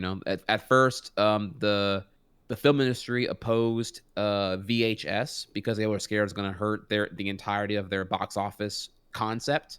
Ultimately, it actually helps them. It gives them a new revenue source. Fuck the record industry. Vehemently opposed any new distribution model beyond CDs because they were just so content with the concept of there being a CD single and the CD Yeah, album for the for record longest sales. fucking time. It For the took so long longest for like time. iTunes to pick up and shit. That shit was so fucking late. Yeah. Yeah. So yeah, it's just it doesn't surprise me that they get stagnant on their like content for how things currently are and never want to like innovate until some force of nature forces them to give a fuck about it. What I'm So what was Blade Runner 2049? Do you remember that movie was rated? I think it was rated R actually. Oh, it is. Yeah. Okay. Damn. Yeah. I heard it's actually really good. I haven't seen it though personally, but I heard it's kind of slow, but that it's actually really fucking awesome. Yeah, I thought And it it looks was great. really good. I thought it was. I watched my chat told me to watch the Blade Runner movies, and I finally got around to one weekend, and I watched the first Blade Runner, and it was. Have you seen the first Blade Runner? No, I thought it was fucking horrible. Like I thought it was like objectively like a shitter movie. It was garbage. The story, the pacing, the characters. Basically, well, the hey, only thing. What? now context here. When was Blade A Runner long 1 time made? ago. This is like fucking what, like the 70s or some shit? I don't even fucking know. When Because was the first Blade Runner movie made? it could be a case of what it depicted might seem really bland and boring now, but everyone else already copied them by Well, the yeah, time no, no, no. But so the atmosphere. This is everyone always says the atmosphere. And the atmosphere, I guess, is okay. If you've never seen like Cyberpunk or whatever fucking movies before, then that's okay. And I understand that maybe it was like a forerunner of that genre, but the story, like independent of anything related to film, the story was just fucking garbage. It was just a very poorly, shittily written story, and everything that happens on screen is just like real shit. But the atmosphere and the costume design, everything is cool. So I went into Blade Runner 2049 like actually dreading the fuck out of it because this movie is like fucking oh god, it was like 2.5 hour runtime. I thought it's really fucking long, and I thought I was actually just gonna shut it off after 30 minutes. But what Blade Runner 2049, it felt like somebody watched the original Blade Runner and they were like, man, this movie is shit, but I know what it's trying to do, and I'm gonna actually do it really fucking well. And that's what Blade Runner 2049 is. Blade Runner 2049 is actually so fucking good. And if you're gonna watch it, I would say you should watch the original Blade Runner just to appreciate Blade Runner 2049 even more. Oh my god, 2049 is so good. It's such a good movie. It's slow, but for me, it didn't feel that way. Like, oh fuck, it was such a good movie. Damn. Okay. No, I will. You're not the first one to tell me that. I will get on that actually. I will definitely get to that sooner rather than later. It's on my queue. It's building up ever so slightly. Oh, What was I gonna? kind of sort of related. As I keep fucking your mind up, they brought him back. They brought back James Gunn for Guardians of the Galaxy 3. Did you see that? Yes, I did see that actually. Yes, I was like, ugh. Fuck Now, Disney. now, pause here. My Illuminati senses are detecting here that he actually was never fired. That like I said before, it was a preemptive. Like. Oh yeah, knee jerk. That was like 6 hours like into it, and they were like, "Fucking Yeah, gotta yeah. let you go." It was like insane. It was a cheddar bob shot to the dick, and they were like, "Oh well, fuck, we can't reveal our incompetence. We're gonna like shadow ban him and just like." Because one, I was like, okay, one, you're not gonna not use the script. I mean, like there's dumb, and then there's just like suicide dumb. Like you're literally running in front of a fucking train if you say you're gonna ditch a script. Like clearly you have the legal rights to a script. You just get some surrogate body to get in the director's chair and then direct the film according to a script. Worst case scenario. But like obviously you would prefer to have him there, and they just kind of like if you saw it was almost actually almost a year, 9 months I want to say, because James Gunn went radio silent on Twitter I think July 2018, and then he finally came back last week. So to me it's just, yeah, he was radio silent. There was a point where they really kept him in the dark because he actually was pursuing doing a DC film, ended up being Suicide Squad 2, and then finally he's back reinstated as director with his script doing Guardians 3. So just like I feel like it's yeah, like I said, backstage it was a cheddar bob, and they had to like let it drown out, so people kind of forgot that there was woeful incompetence, or people wouldn't be able to add up the pieces to figure out what likely happened in the background. But I'm really really happy to see that he's back on it now. So What how was Suicide Squad 2? Not Suicide 2. I'm sorry. It's a Suicide Squad film that it's not a sequel, because why would you make a sequel to that film? Yeah, it's supposed to be a reboot under speculation, but we don't know anything conclusively at this point. At least I don't. Well, but yeah, I would definitely rather see a reboot. But we're kind of in this giant like ambiguity phase of the DC extended universe cinematic wise, and I'm just not really sure. Like, I don't know if you've seen now. I'm sorry not to derail you here again, but I don't know if you've seen now that they're kind of like minimizing the whole continuity aspect here of the interwoven continuity, where now it's like it's Wonder Woman 1984, Aquaman standalone film once again, and then Shazam, and it's kind of this really blank slate of what's going on here. I haven't even heard any activity on Flash or Flashpoint happening. So I kind of don't really know if they're trying to still do the whole universe soft reboot via Flashpoint, or if we're completely abandoning Wait, what all the the fuck things is that happened. Flashpoint? Is this another superhero or? No, Flashpoint is a storyline where the Flash runs so fast that he travels back in time under some kind of theoretical principle, and he's able to go back in time and like pretty much do a soft reboot of the universe, undo. Doesn't Superman already do that? Can't the Flash do this? Doesn't he run fast enough to go back in time sometimes as well? Well, this would be the plot of the entire movie, though. It would be Oh, okay. it's their get out of jail free card. It's like, okay, well, Justice League sucked ass. Our writing is terrible. We've already done too much damage to the character of Superman and Batman at this point because they both act like fucking. Almost said the, Wait. He literally just said the Flash. Oh, wait. Is Flashpoint? Is that the Flash? Are they the same? Is that like the movie about the Flash? Yeah. Oh, I'm sorry. I didn't know. Okay, I didn't know if there was like a. It's the plot device / the title of the comic where the Flash does the whole thing here. Yes. Oh, okay. I thought like here. Flashpoint was the name of like another hero or something. But okay, you were talking about the Flash. Gotcha. Correct. Yeah, correct.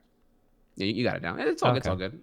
Only the hardcore nerds would judge you for not knowing all that. Okay. I like you, Destiny. We're cool. We're cool. Thanks. Flashpoint is a DC World event.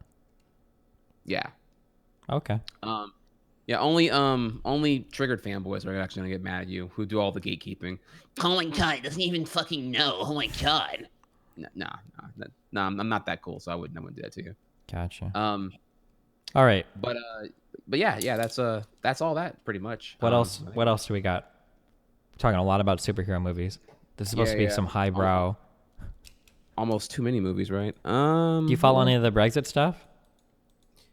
What happened? It's so fucking funny. Basically, there's a new development now, right? Oh, there's always new developments. No, there's like a new development where there's like there's a new development, but there are always new developments too. But God. like basically, I think right now where they're at. So I think a couple of years ago, basically the UK was like, we are so fucking strong. The EU is going to be groveling at our feet while we go and we fucking negotiate these deals. And now I think they're at a point where was it Theresa May is like begging the EU, like, please God, give us like just a little bit more time to debate this. And I think the EU is like, all right, sure, like we'll do it, but you got to accept our plan if we're gonna give you some more time. And so like they're in this really fucky area right now. It's gonna be. Do you know what no deal Brexit means? No, what does that mean? What does that mean? So basically, when you're part of so you know how like states are in the US, right? If you're a state in the US, there's like a whole bunch of shit that goes into that. Like people can travel to your state, they can buy shit, they can cross borders without having to show like, we don't need to show ID to go to a different state. Like it's very seamless. Driving from one state to the next in the United States is like a very simple, easy thing. You know, you don't even think about it. Well, with the EU, it's like that in a lot of the EU as well. Like they don't check your passport when you're driving from like France to Germany or into any other country. If you're part of the EU, it's all like a single unified market. If you've got euros in one country, you can use them in another, and it all works very similar. That, right? So all of these are like, and then all of the way that the trade works and everything, it's just one giant unified market.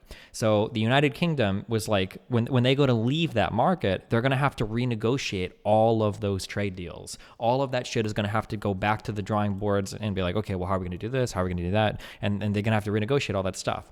Well, the thing is that right now, you know, the UK in some ways has a very, very envious preferential spot in the EU. So for instance, the United Kingdom is in the EU, but they're not part of I think it's called the Eurozone. They don't have to use the euro. They can still use the pound.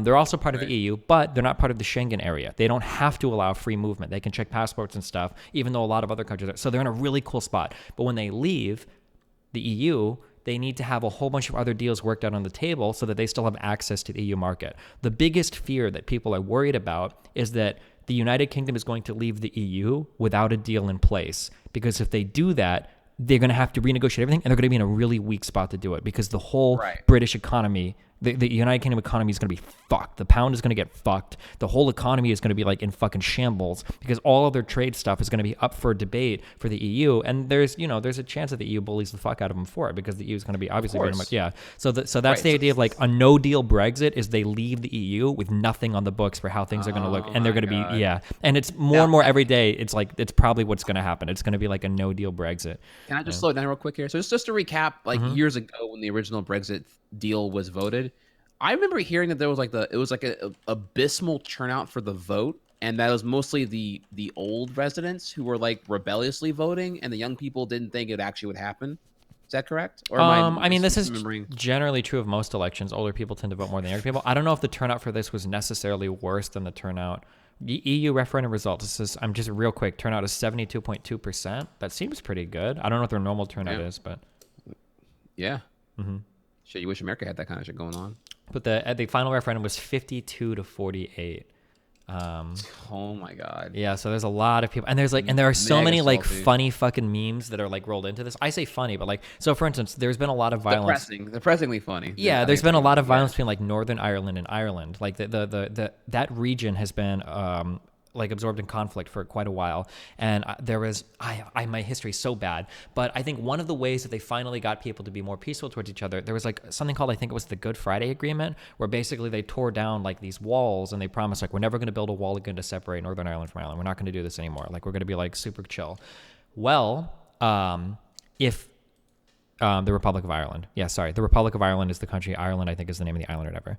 Well, if the UK pulls out of the European Union, then there are talks of there being, because let me make sure I have this right. Northern Ireland is part of the United Kingdom, but the Republic of Ireland will still remain in the EU. And since they share an island, they might have to erect some sort of wall between Northern Ireland and the Republic of Ireland, which would probably cause like actual fucking violence and shit to happen again. So there's like so much like horrible, stupid fucking shit.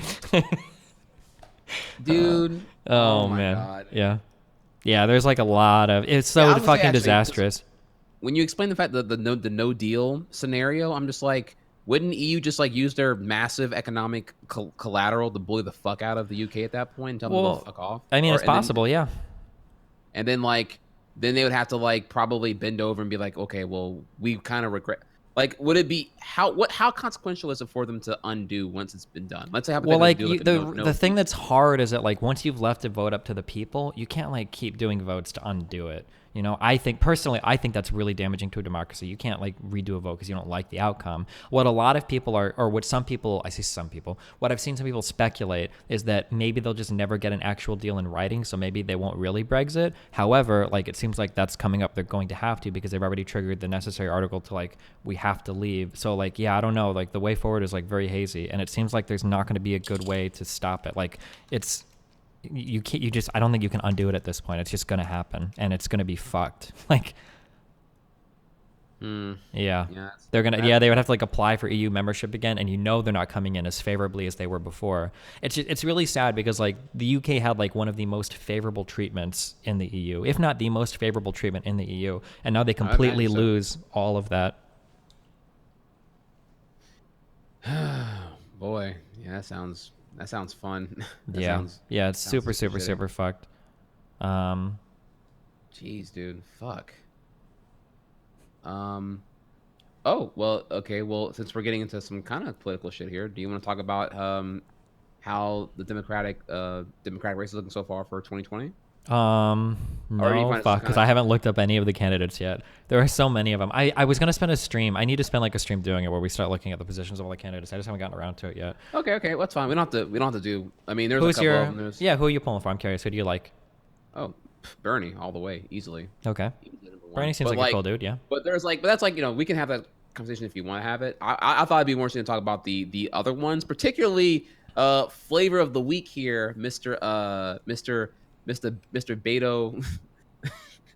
I call him Beto or Dork, but Beto or Rourke or whatever. Yeah. Yeah. Did you hear about the recent thing he did? I don't know anything about him. I just know everybody fucking hates him. So I don't. So he ran for governor of was it governor or senator? I'm pretty sure it was governor. He ran for governor of Texas. I think it wasn't it? Didn't he lose to Ted Cruz? So wasn't it senator? Because Ted Cruz is a senator. Lost Ted Cruz. Yes. Yeah. Yes. Correct. Yeah. He lost Ted Cruz. But so the thing about him is like he's very questionable. He seems more like a typical corporatist centrist, where he's pro fracking, he's pro oil, he's done some very questionable votes in his time, his political career. But that aside, though, here's the thing, right? So he announced his a candidacy for president under a Democratic running, and he when he announced he broke a milestone for how much a candidate has raised so far in one day. He broke Bernie's record. He raised $6.1 million on his first day. With like small donations, or is this like super?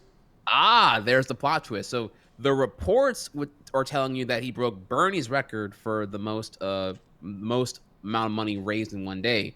However, Beto's camp didn't release the amount of people who donated, with the implication that maybe he got a lot of what's the maximum donation amount? I think $2,700 per is the cap to avoid the super PAC label or whatever.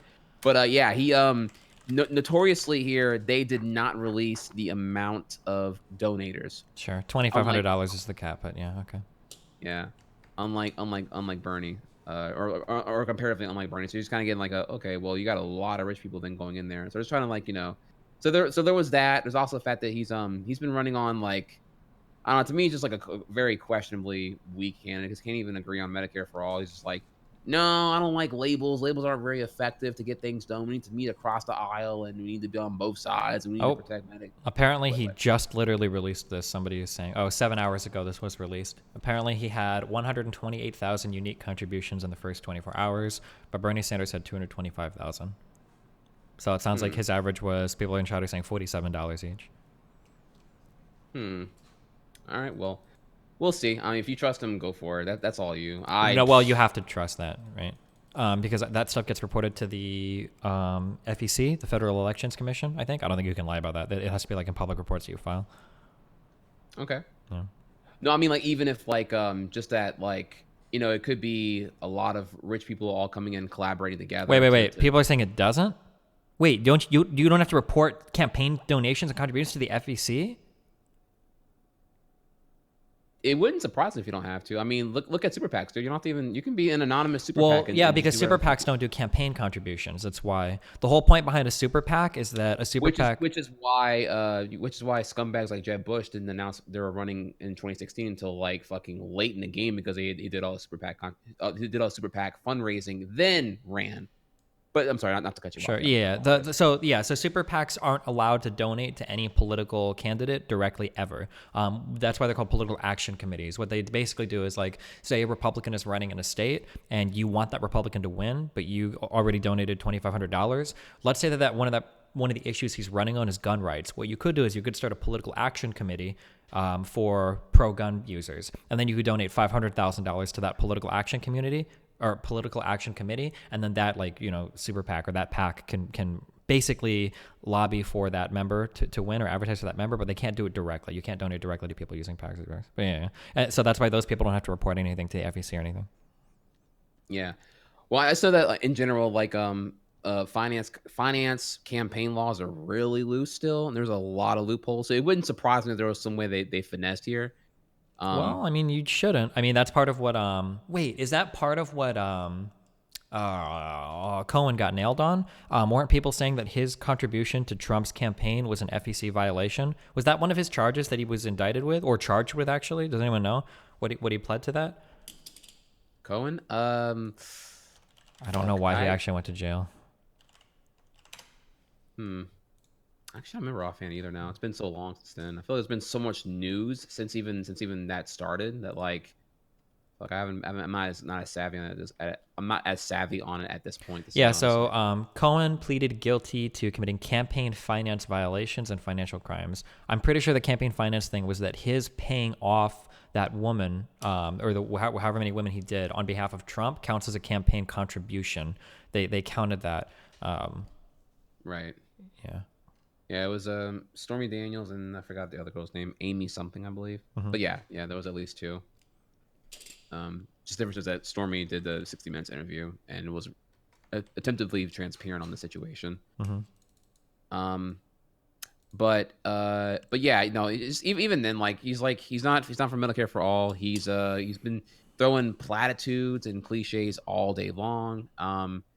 And what else was there as well here? Like, I'm not seeing, again, I don't kind of want to derail into further. You haven't said the other candidates yet, but I'm not really seeing as much traction from the other corporatist Democrats like Kamala Harris, like Cory Booker. So it wouldn't surprise me if they said, okay, well, those two aren't doing too hot. Let's go ahead and put all of our Illuminati corporatist backing chips into a blank slate Beto and see what he can do. Mm-hmm. I don't know, because I feel like he I feel like he wasn't really that popular, but apparently he's pretty popular. But I don't know. The metrics I'm seeing right now, it just feels and looks kind of inflated to me.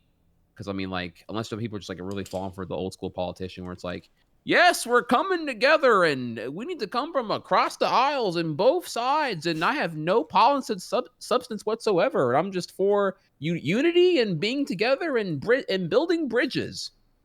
So I don't know. People are falling for that. They're not. I don't know. They're just sleep at the wheel, not woke. But I don't know. I look at it. I'm like, I'm not impressed at all. I'm like, yawn. Mm-hmm. So I'm not really a fan of him. But yeah, that was like the news of recently was that. But you said you want to talk about the Dems. So okay, well, let's see what else is there. Do you want some money, Trihex?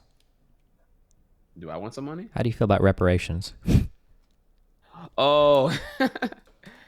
You actually want to ask me seriously? Wasn't Bernie asked about this actually during his CNN town Yeah, hall? I think Bernie got some heat for his answer on it, but it seems like it's an issue I've seen Elizabeth Warren bring up. I'm actually curious. Do you have any opinions on it, or any strong opinions on it, or?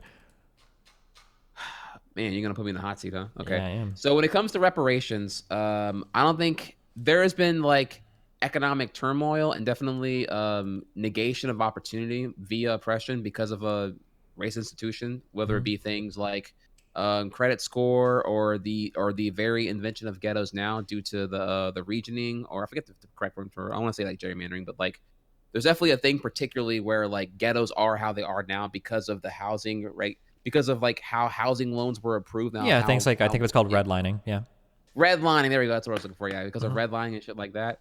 You just get kind of robbed of opportunity. But how would you responsibly do something as crazy as reparations whenever because when I think of reparations, I think of, okay, yeah, how do you appease those who were possibly hurt and distraught from, I guess, slavery and massive segregation woes from the 60s and before. And most of those people probably, you may have, there are those who have probably dealt with racism, but the direct, tangible, no doubt, assaults from those times are probably kind of minimized by now. I can't think of a responsible way. Like, do you just do like free cash or whatever? But what do you do with like Native Americans? What do you do with Native Americans? What do you do with like Japanese Americans who are put in the containment camps? From, Now, the difference is that I do recall Japanese citizens were put in those detainment camps. They were paid directly cash. Were they? I forget. I'm pretty confident that was the case. I'd have to like Google it. I have to play some Google foo for you real quick to find out the exact amount. But I'm pretty confident America was very embarrassed about that after World War II was done, and they went out of their way to try to appease that when it happened. Because some of them were in those camps for almost a decade, if I recall correctly. Damn. If I recall, it was like somewhere in there, like for a long ass time. People are saying like Japanese internment victims got war bonds and cash, but like, was it actually worth it, or did they get like held for 5 years and then released and they got like $5,000 or something? Right? That's what I'm curious. Yeah, so like people are saying the legislation offered a formal apology and paid out $20,000 in compensation to each surviving victim. Wait, surviving victim? Whoa, chill. They were internment camps, not concentration camps. Wait, did like a ton of people die in our internment camps? I mean, you're acting like this was done with like ethics, not like blatant racism. I mean, well, no, it was definitely racist and fucked up, but we weren't like, so, yeah, it wasn't like concentration camps in America, right? I'm saying it's like, I don't know. They're like, hey, your eyes are thin. Fuck you, get in this camp. I could not have. You gotta think they were put there under suspicion that they were working for the enemy. I don't think they were treated well. What the fuck at all? Oh, some people must have died of old. Oh, okay. Oh, and people are saying they got paid out like 30 or 40 years. They got paid what? 1980. They got paid in 88, dude. Oh my god, dude. Yeah, okay. Dude, fucking weak sauce. Are you serious? Well, damn, that is so irresponsible. Holy shit. All right, well, that's crazy. But yeah, okay, so you're gonna put me in the hot seat. I haven't actually given it. It's a good thought exercise here. How would you handle reparations? Because I just don't know right now if I like the idea of just like giving cash to black people, because it's just gonna like I don't know, it's just gonna like funnel like some short-term materialism spike, but does it really fix any of the problems that they were caused in the first place? That's kind of the issue I have with it here. Yeah, that's kind of like what I'm thinking. If it was done in in like the form of like, like huge like funding boosts or cash injections to like schools and stuff, I think that would be like neighborhood really restorations, or like undoing the red line thing or whatever. Mm-hmm. Things like that. Like, I just don't think it's going to change like the power of institutions that allow shit like the damaging shit that they have gone through in modern times and the past to get minimized. And that's kind of the issue with it. Okay, hold on, wait. I got to do this real fast. Internment camps in the United States, one, for all the Nazis in chat, okay? Internment camps in the United States were not like the fucking camps in fucking Germany, okay? So fuck off with that shit. Firstly, if you're an alt-righter. Secondly, if you're a fucking tanky, okay, the camps in the United States weren't like some of the fucking shit going on in like the fucking Soviet Union or any of that fucking shit either, okay? So fuck off tankies and fuck off Nazis, okay? Both of you, I'm both sides in it right now. Both of you can fucking suck a massive fucking dong, okay? Get that shit fucking out of here. Jesus Christ. Okay, sorry, go ahead. Oh my god, dude. Fuck, what was I gonna say, dude? The only person, so yeah, Bernie's answer was vague. I think it's because kind of like it's a hot one because like you just say anything, it's gonna get taken out of context. You know, oh, you don't support, you know, da, da, da, da, da. Even right now, because of what I just said here about not wanting to give money to black people, you know, that gets taken out of context and not why I'm saying what I'm saying, obviously. Mm-hmm. But there's not an easy answer, and I am totally down for reparations if there was a way to fight. If there's a way to utilize that to fight long-term institutionalized racism, that's definitely I'm team that certainly, and because otherwise reparations just make, for lack of a better way to put it, just make the white man richer. To be totally honest here, it's like, hey, I give you a fuck ton of money so that you can come and spend it at my stores, right? Yeah. Yeah, exactly. Yeah. Yeah, that's one way to put it. That's an interesting way to think about it. Yeah, that's true. Yeah. So not really a fan of that conceptually, nor its execution in terms of its long-term effects. Mm-hmm. But I'm definitely down for the concept, however it would be done, for something to be done concerning reparations. I do recall, I can't remember if it was Cory Booker or Andrew Yang who was asked a question about that, and they kind of gave like a complete, like, as expected, a completely softball non-answer. They're like, yeah, I'll have my committee explore reparations, and we'll look into it. Mm-hmm. And it kind of left it like a very loose hanging thing where people were like, people who clapped because they thought, okay, yeah, he means money. And it's like, well, he didn't say money. You're thinking money, but he gave you like a non-answer. We're going to look into it. The committee means that he ain't going to do fucking shit. Yeah. If I don't hear any explicit policy being thrown right now during the campaign, better fucking believe I don't believe any of this shit at this point. So I need to see policy substance out the fucking wazoo during these debates. If I hear vague platitude nonsense, anecdotal bullshit, I don't want to hear about the Farmer Joe and Teacher Mary and police person Pat, you know, all that bullshit. No, dude, I need, where the fuck is the policy substance at, yo? Don't at me with this fucking vague bullshit where I can't hold you accountable for what you're gonna do, not gonna do. Yeah. Okay. Now on that note though, hang on, one more thing here now. On that note, you asked me about reparations. That's a loaded question that we have to get into and debate into the concept of entirely here. One thing I do like is UBI, if you want to talk about free money. So that sounds like such an amazing, dude. Do you know how many fucking donations you would get? I would stream on the 1st of every month, right when those neat bucks hit the fucking bank account. We'd be doing our fucking UBI. We'd be doing our fucking Yang Gang collection streams. What's up, guys? Welcome to the stream. I know you guys just got your neat bucks deposited. This man said neat bucks. Hell I yeah! just caught what you said there, dude. Jesus fucking Christ. NEET bucks. Hell yeah! Oh my god. I'm unemployed, but I'm a fucking tier 3 Destiny sub all day. That's right, dude. No, I'm sorry. I'm sorry. No, that's casual. No, I'm sorry. I'm a tier 4. Okay, there you go. I forgot you got the tier 4 on the site. Yeah, I'm a tier 4, baby. What's up? Oh, we were talking about this earlier, but I didn't have the picture on hand. This is just randomly related to what we were talking about earlier. That basically describes everything related to Brexit in like 2 pictures, if you're curious. Oh my god, dude. Oh god, what are the January 18, 2017? Give us a fair deal or you'll be crushed. And then you fast forward to fucking March 20 today. May pleads to delay to Brexit as EU stands firm. Yep.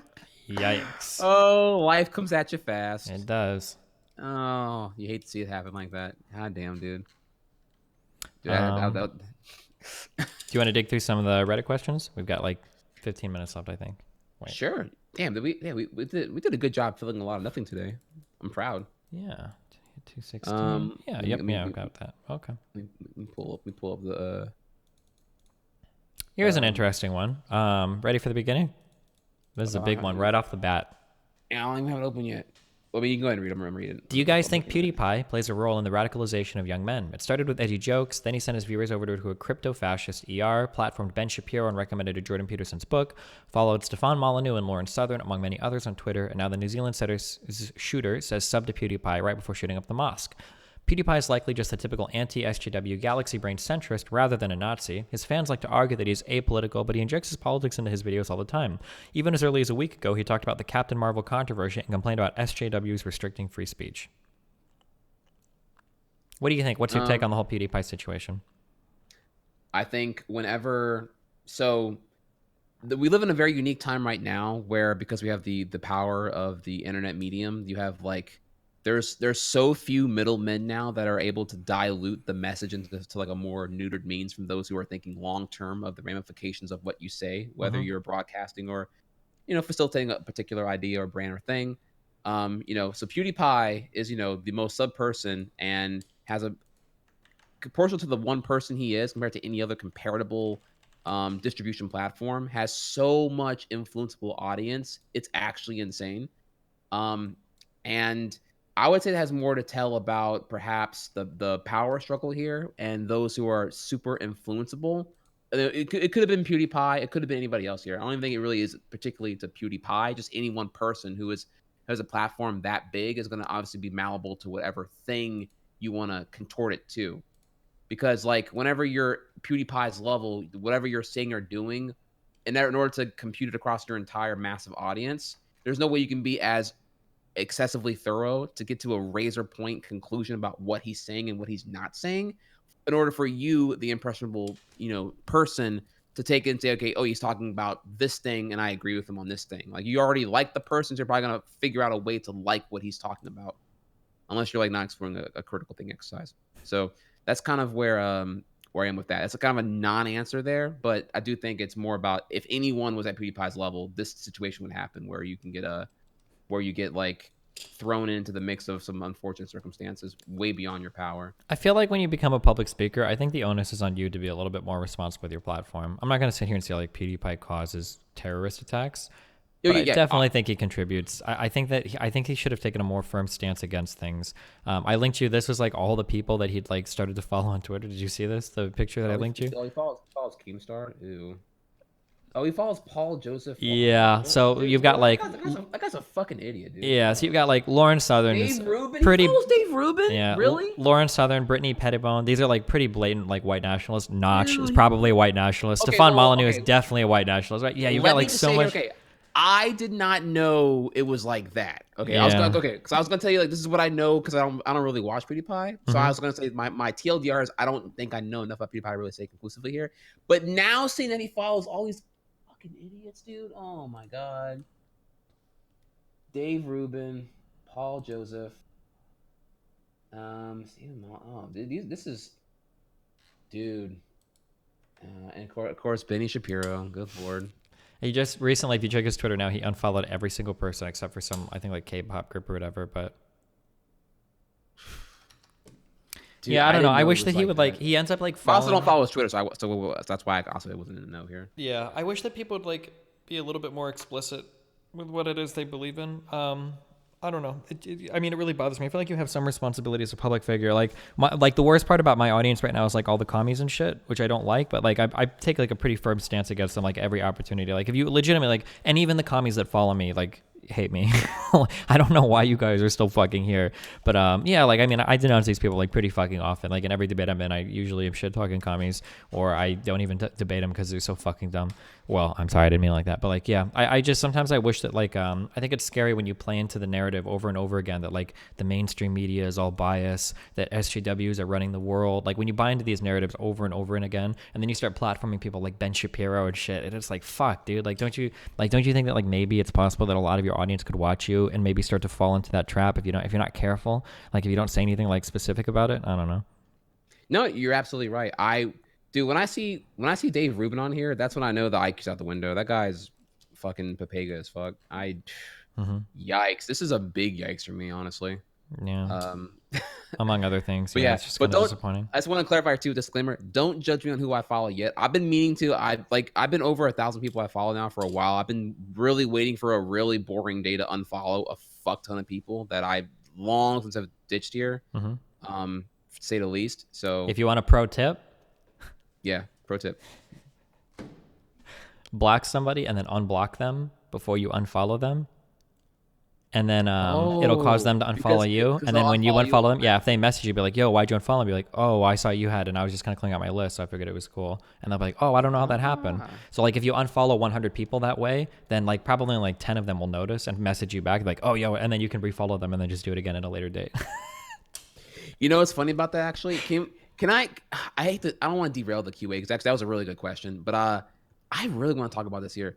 The social ramifications of the follow versus the unfollow, like, because in my eyes, I'm like, all right, yeah, I wouldn't take it seriously if you unfollow me or if I unfollow you because I'm just trying to curate my timeline because it's like it either because when I followed you, likes were not being broadcasted like some fucking dirty laundry. Now my timeline is so diluted that I don't even get the proper function of getting a chronological order of what's happening in a timely fashion to make Twitter effective. Things have changed since then with the algorithm and the sorting and the displaying that now you have to take an action upon that to make it usable how it used to be back when I first followed X person.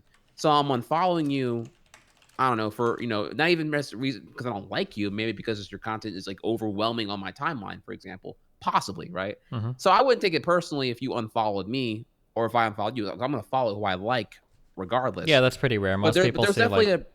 But there's a social ramification I feel now where people like take it personal. Like you're like, oh, am I not your friend anymore? Like, and I wanted to know like if you think it's a topic worth talking about for a second, or is it you just kind of like it's kind of like a high and dry thing for you?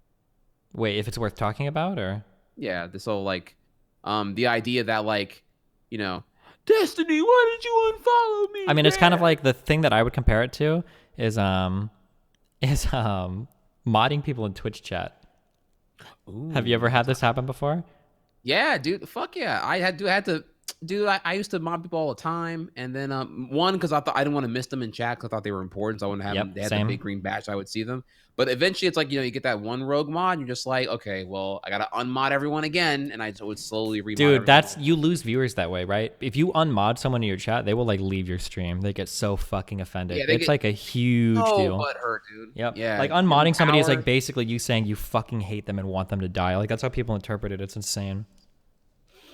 Yeah. Now, my counterpoint there is that, listen, not to make it about streaming here real quick, but like when I mod you, you kind of have to like, you can't be like a massive shitter, like a shit poster and be mod because then you're showing the ethics that there's no ethics here. Yeah, like of course, yeah. Yeah, like if you want to be a big shitter, then you don't want to be a mod. Like I need mods to be like kind of like tame and a little bit more chill and kind of set the tone to be not complete chaos.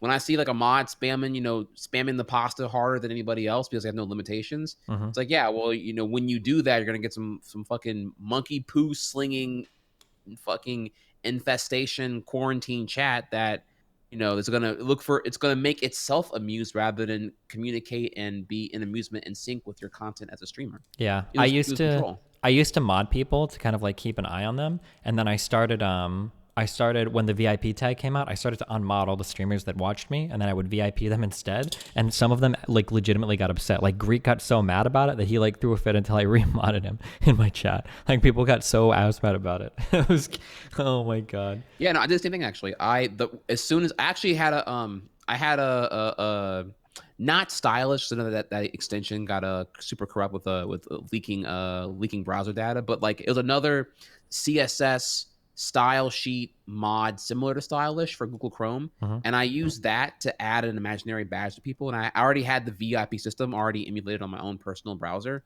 so that I could like unmod everyone and they would show up on my chat as VIP. Because the biggest thing was I was using mods to see who was important more so than my actual team of mods. Yep, same here. Yeah. So yeah, once VIP came out, I immediately like. You can see how like what you're saying though also plays into it, and I agree that like I mod people in chat because I think they're important and I want to see it. So like unmodding someone is literally like you're not important anymore. Like I don't care about you. Right? That's how people like interpret it. Yeah. Even though I'm replacing your badge with a different badge that gives you what I actually wanted to have you in the first place. Sure. At least in my opinion. So that's like now it's solved. I went from having like I had like an obnoxious number of mods. I think I was like over like 100 at one point, and now I'm like a clean, like I think I don't know, maybe like 18 or 19. That's what But I my have, chat like- used to be like 8 years ago. It was like, because basically if you like someone, you mod them. So it would get to be like everyone in chat that was cool. You like started to mod like every person. Yeah. Yeah. Good old fashioned favorism, you know. Mm-hmm. Okay, well we covered all that. So what's the do you want to do another question or Are like you gonna play the Devil May Cry game? Oh wait, fuck that game. I don't care actually what your answer is. Are you gonna play Sekiro? yes and no. What? Well, because obviously you're a big Trihex fan, you know that there's a new Yoshi game coming out in the end of March, the Oh new my Yoshi God. for Nintendo Switch. I am known for being a big Yoshi guy. That's what my speedrun started in, the Yoshi games, Yoshi's Island for Super Nintendo. And so I'm doing this big, month-long event thing where I'm speedrunning Yoshi's Island again, and I'm building up to the hype release of Yoshi's Crafted World. So that requires focus, and I Okay. won't. So not really then. Just say no. Yeah. Just say no. Well, I'm going to though. Like as soon as I'm fucking done, yes, I'm gonna play. I'm gonna finish Dark Souls 3, and then I'm gonna play Sekiro. Yes, Mm-hmm. bitch. But like it's gonna be in April. Like Okay. I gotta make priorities, man. Fuck, fuck. You're a parent. I'm a parent too. I gotta parent my fucking baby ass Chad who's begging me to play Yoshi again. So You definitely So I'm saw Get Out, right? yes, Okay. and I'm definitely gonna see us, yeah. fucking Wait. tomorrow. Oh wait, is tomorrow Friday? Yeah. Well, tomorrow is Thursday. Oh. Thursday at midnight, quote unquote. But Wait, yeah, I'm there's a gonna see it, midnight like- release? Man, what kind of whack ass theater you got? My theater does everything midnight at this point. Dude, you're in LA. What you mean, man? Fuck yeah, you got like 100 theaters that fucking play that shit at midnight. You probably could have started a week early. Fuck yeah. Okay, wait, hold on. Okay, hold on. I'll find out. Fuck, cause I should see it at midnight if that's true. Okay. They do showings at like 7 p.m. Thursday now. Wait, really? Oh, anyway. Yeah. Oh, But yeah, regardless, yeah. whenever we see it, Thursday or Friday, because I had plans to see it Friday. Well, now I wonder if I can see it Thursday. Do you? We're gonna talk about that, right? Oh hell yeah, dude. I fuck. Did you seek it out? Yeah, of course. Oh, dude, fuck yeah. I'm a huge Jordan Peele fan, dude. I cannot wait. The trailer was sick. The soundtrack looks sick. The fucking. I Oh, got what the 5 lines fuck? of There horror are songs. showings like tomorrow night. Yeah, man. Fuck, what you gonna do? You gonna see that at the midnight premiere? You gonna wait to get spoiled from some asshole on Twitter? Fuck that shit, man. Go see that shit tomorrow. That's what I'm doing. That's what I always do. Fuck the Okay. haters, but can't you fucking spoil my fucking nuts, bitch. I'm not gonna lie. Here comes my racist white person take. Are you ready? Oh, here we go. In general, I don't know if we've talked about this in terms of dinner before, but in general, I can talk about this with some level of authority because half of my family is Hispanic. I feel like middle class kind of like, or like the suburban white family is very quiet and very reserved compared to Hispanic families and black families. So growing up, I had my friend Jay. Every time I went to this guy's house, every time his dad or his brother talked to me, I always thought they were mad because they're just very loud. They're like just way louder than white people are. And I don't know if every black family is like this, but like they were very fucking loud all the time. Like, hey, Steven, what's up? How are you doing? Like, and I always thought I was in trouble when he talked to me, right? Jay's dad. And then my Hispanic family was the same. Whenever my grandma would talk to her sister, it sounded like they were fucking screaming at each other. Like I thought they were always like viciously fighting. And then as soon as my aunt would see me, she would laugh and smile and hug me or whatever, and then she'd go back to my grandma. Seeing Get Out with an audience full of black people was just really fucking funny to me. I don't know why. Dude, and now no, I'm wondering if us will be the same experience if I go on like an opening. It will. night. Yeah. It will. So so just for those who understand what he's getting here, allow me to translate here. When you go see a movie with black folks, they sometimes can't discern if it's a documentary or not. So this is actually a great point. I'm glad you brought this up here again because I forgot to bring it up here earlier. Mm-hmm. So when I told you I saw Creed 1, I did. I saw Creed 1 and I saw Karate Kid with my parents. Obviously, they came out different years. The Karate Kid remake with Jaden Smith. Oh yeah, and Will Smith. Yeah. Right. Yeah. So I saw the Karate Kid remake with my parents. Small town, black people were there all galore. I saw Creed, several years later when it came out. I think Creed 1 came out in 2015. Saw that because it came out around Christmas. So I was visiting my parents for Christmas, and I went to go take them to a movie on Christmas Day. Mm-hmm. Black folks everywhere for Creed 1. I remember Creed 1 in better detail here, but in short, you go to see Creed 1, a boxing film, and everyone there is treating it like a documentary. Like everyone's, yeah, fuck him up, Creed. Like, dude, everyone's like the final fight, everyone's yelling at the fucking TV like it's a pay-per-view live match. And dude, when he fucking knocks him out or they get out, they're like, "Fuck him up, dude! Fuck, I'm a fucking pussy, bro!" Like, dude, yeah, they get into it, man. That's 100% not surprising, or I'm just used to it, I guess. Sure. Yeah, I remember like yeah. one of the only moments in my entire life where I had felt like a little uncomfortable being a white person was at the end of Get Out when that white girl got killed and like everybody in the theater was cheering. I felt like a little bit. I felt a little bit like an outsider. I'm not gonna lie. It was a really weird feeling. Now, you can't be mad about that when, like, after the movie, since then we have Barbecue Becky and Permit Patty. And... Oh, no. I'm not mad. I'm just saying, like, it's an experience that I've never felt before. Where, like, yeah, it was just like it was very strange. I'd never really thought about it before, you know. Cool. And I know how it feels whenever I get pulled over by the cops. Yeah, like, exactly. Oh. Well, I mean, I don't think anybody was gonna kill me in the theater, but you know, I mean, a little bit different. The stakes were a little different, but yeah, no, yeah, it's an interesting thing to experience. So yeah, I'm really looking forward to Us. I hope that it's good. I've got like, I don't want to say I have like super high expectations, but considering that like everything about Jordan is like pretty extraordinary, like Kay and Peele are like some of the best sketch comedy, like yeah. And then Jordan's debut movie, Get Out, was like pretty much universally hailed. It was a really good movie. It was really solid. You know, it was just horror or like action horror, whatever you call it, but it was really, really solid. So I hope that Us is good because he's got like a lot of expectations on him now. I'd be so fucking worried if I was him. He does. Mm-hmm. He does. Actually, kind of what's as interesting as that itself is the fact that like I don't know the comprehensive gigs he was offered after Get Out was confirmed a success. Mm-hmm. But if you didn't know, by the way, he was actually offered some pretty big gigs after Get Out that he declined because he wanted to continue to pursue his original work. Mm-hmm. Namely, if you're familiar with the anime Akira, the 1988 super awesome animated film. Well, Warner Brothers has been sitting on the live action adaptation rights for Akira for over a decade now, mm-hmm. and Jordan got offered to helm that film after Get Out. Like they were ready to give him the whole thing if he wanted it, but he declined it because he wanted to make Us instead, which is pretty crazy. Like it's crazy these stories about what almost happened or what didn't happen, because in a similar sense, just to give you like a little bit more idea of the trivia here, Will Smith chose to star in Wild Wild West in 1999 instead of doing the Matrix. Yeah, he could have been Neo, but he chose Wild Wild West over being Neo.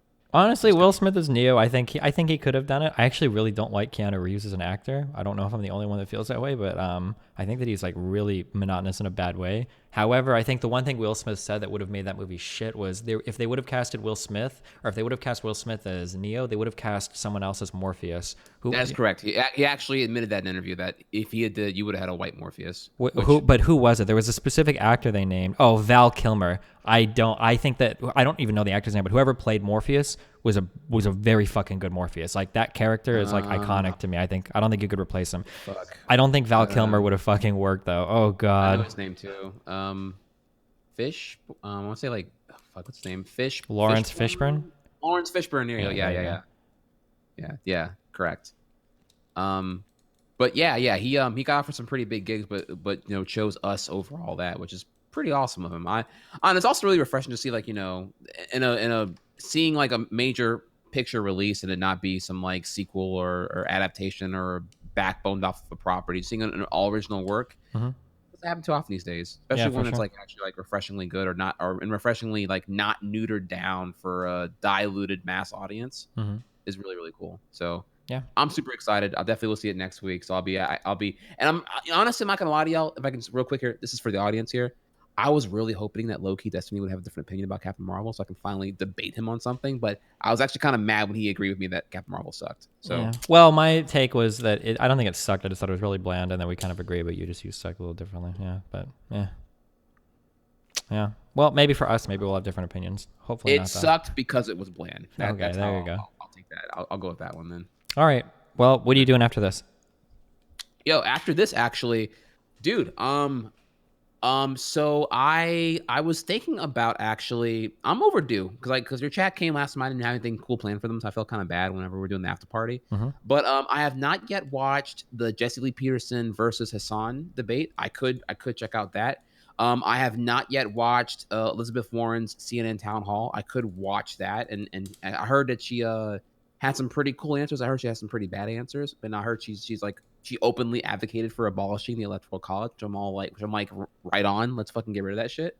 So I might do that. I might give the Destiny camp a little bit of some political pizzazz today after the after party. Maybe we can debate the electoral college next time. Ooh, okay. Yeah, I'm in favor of it, but I think it should be proportional at least. Like, I think Nebraska and Maine are the only 2 states that do it that way. I don't think winner take all for an electoral college is good, but yeah. I'm definitely team ranked choice voting and changing first past the post would be really good as well. Yeah, holy shit. So, yeah, I'd be down for it. I think it'd be a fun exercise actually. Like, I'm not even looking to win. I'd actually like to hear like more about like. Because I haven't even considered I haven't considered modifying it. I've only considered I don't like how it is right now, so get rid of it in its entirety. But modifying it's another is an option I didn't really explore. Sure. It just seemed doubtful. I doubt that we would get to that point where we would get a modification. More, I would see that realistically in the political climate, it would either be it would be abolished in its entirety, or it would be kept as its antiquated self is, because it keeps. To be totally blunt, it keeps the race from being, countrywide to just the battleground states, which is probably what Republicans want, I would say. Okay. So I'd be interested to see, how that goes, because, Republicans, or I guess any opposing party here definitely wants to keep, California and New York City as minimally accountable as possible because of their dwarfing population quantities. Yeah. But I'm already looping into next week now, so yeah. Point is, I'm gonna do some.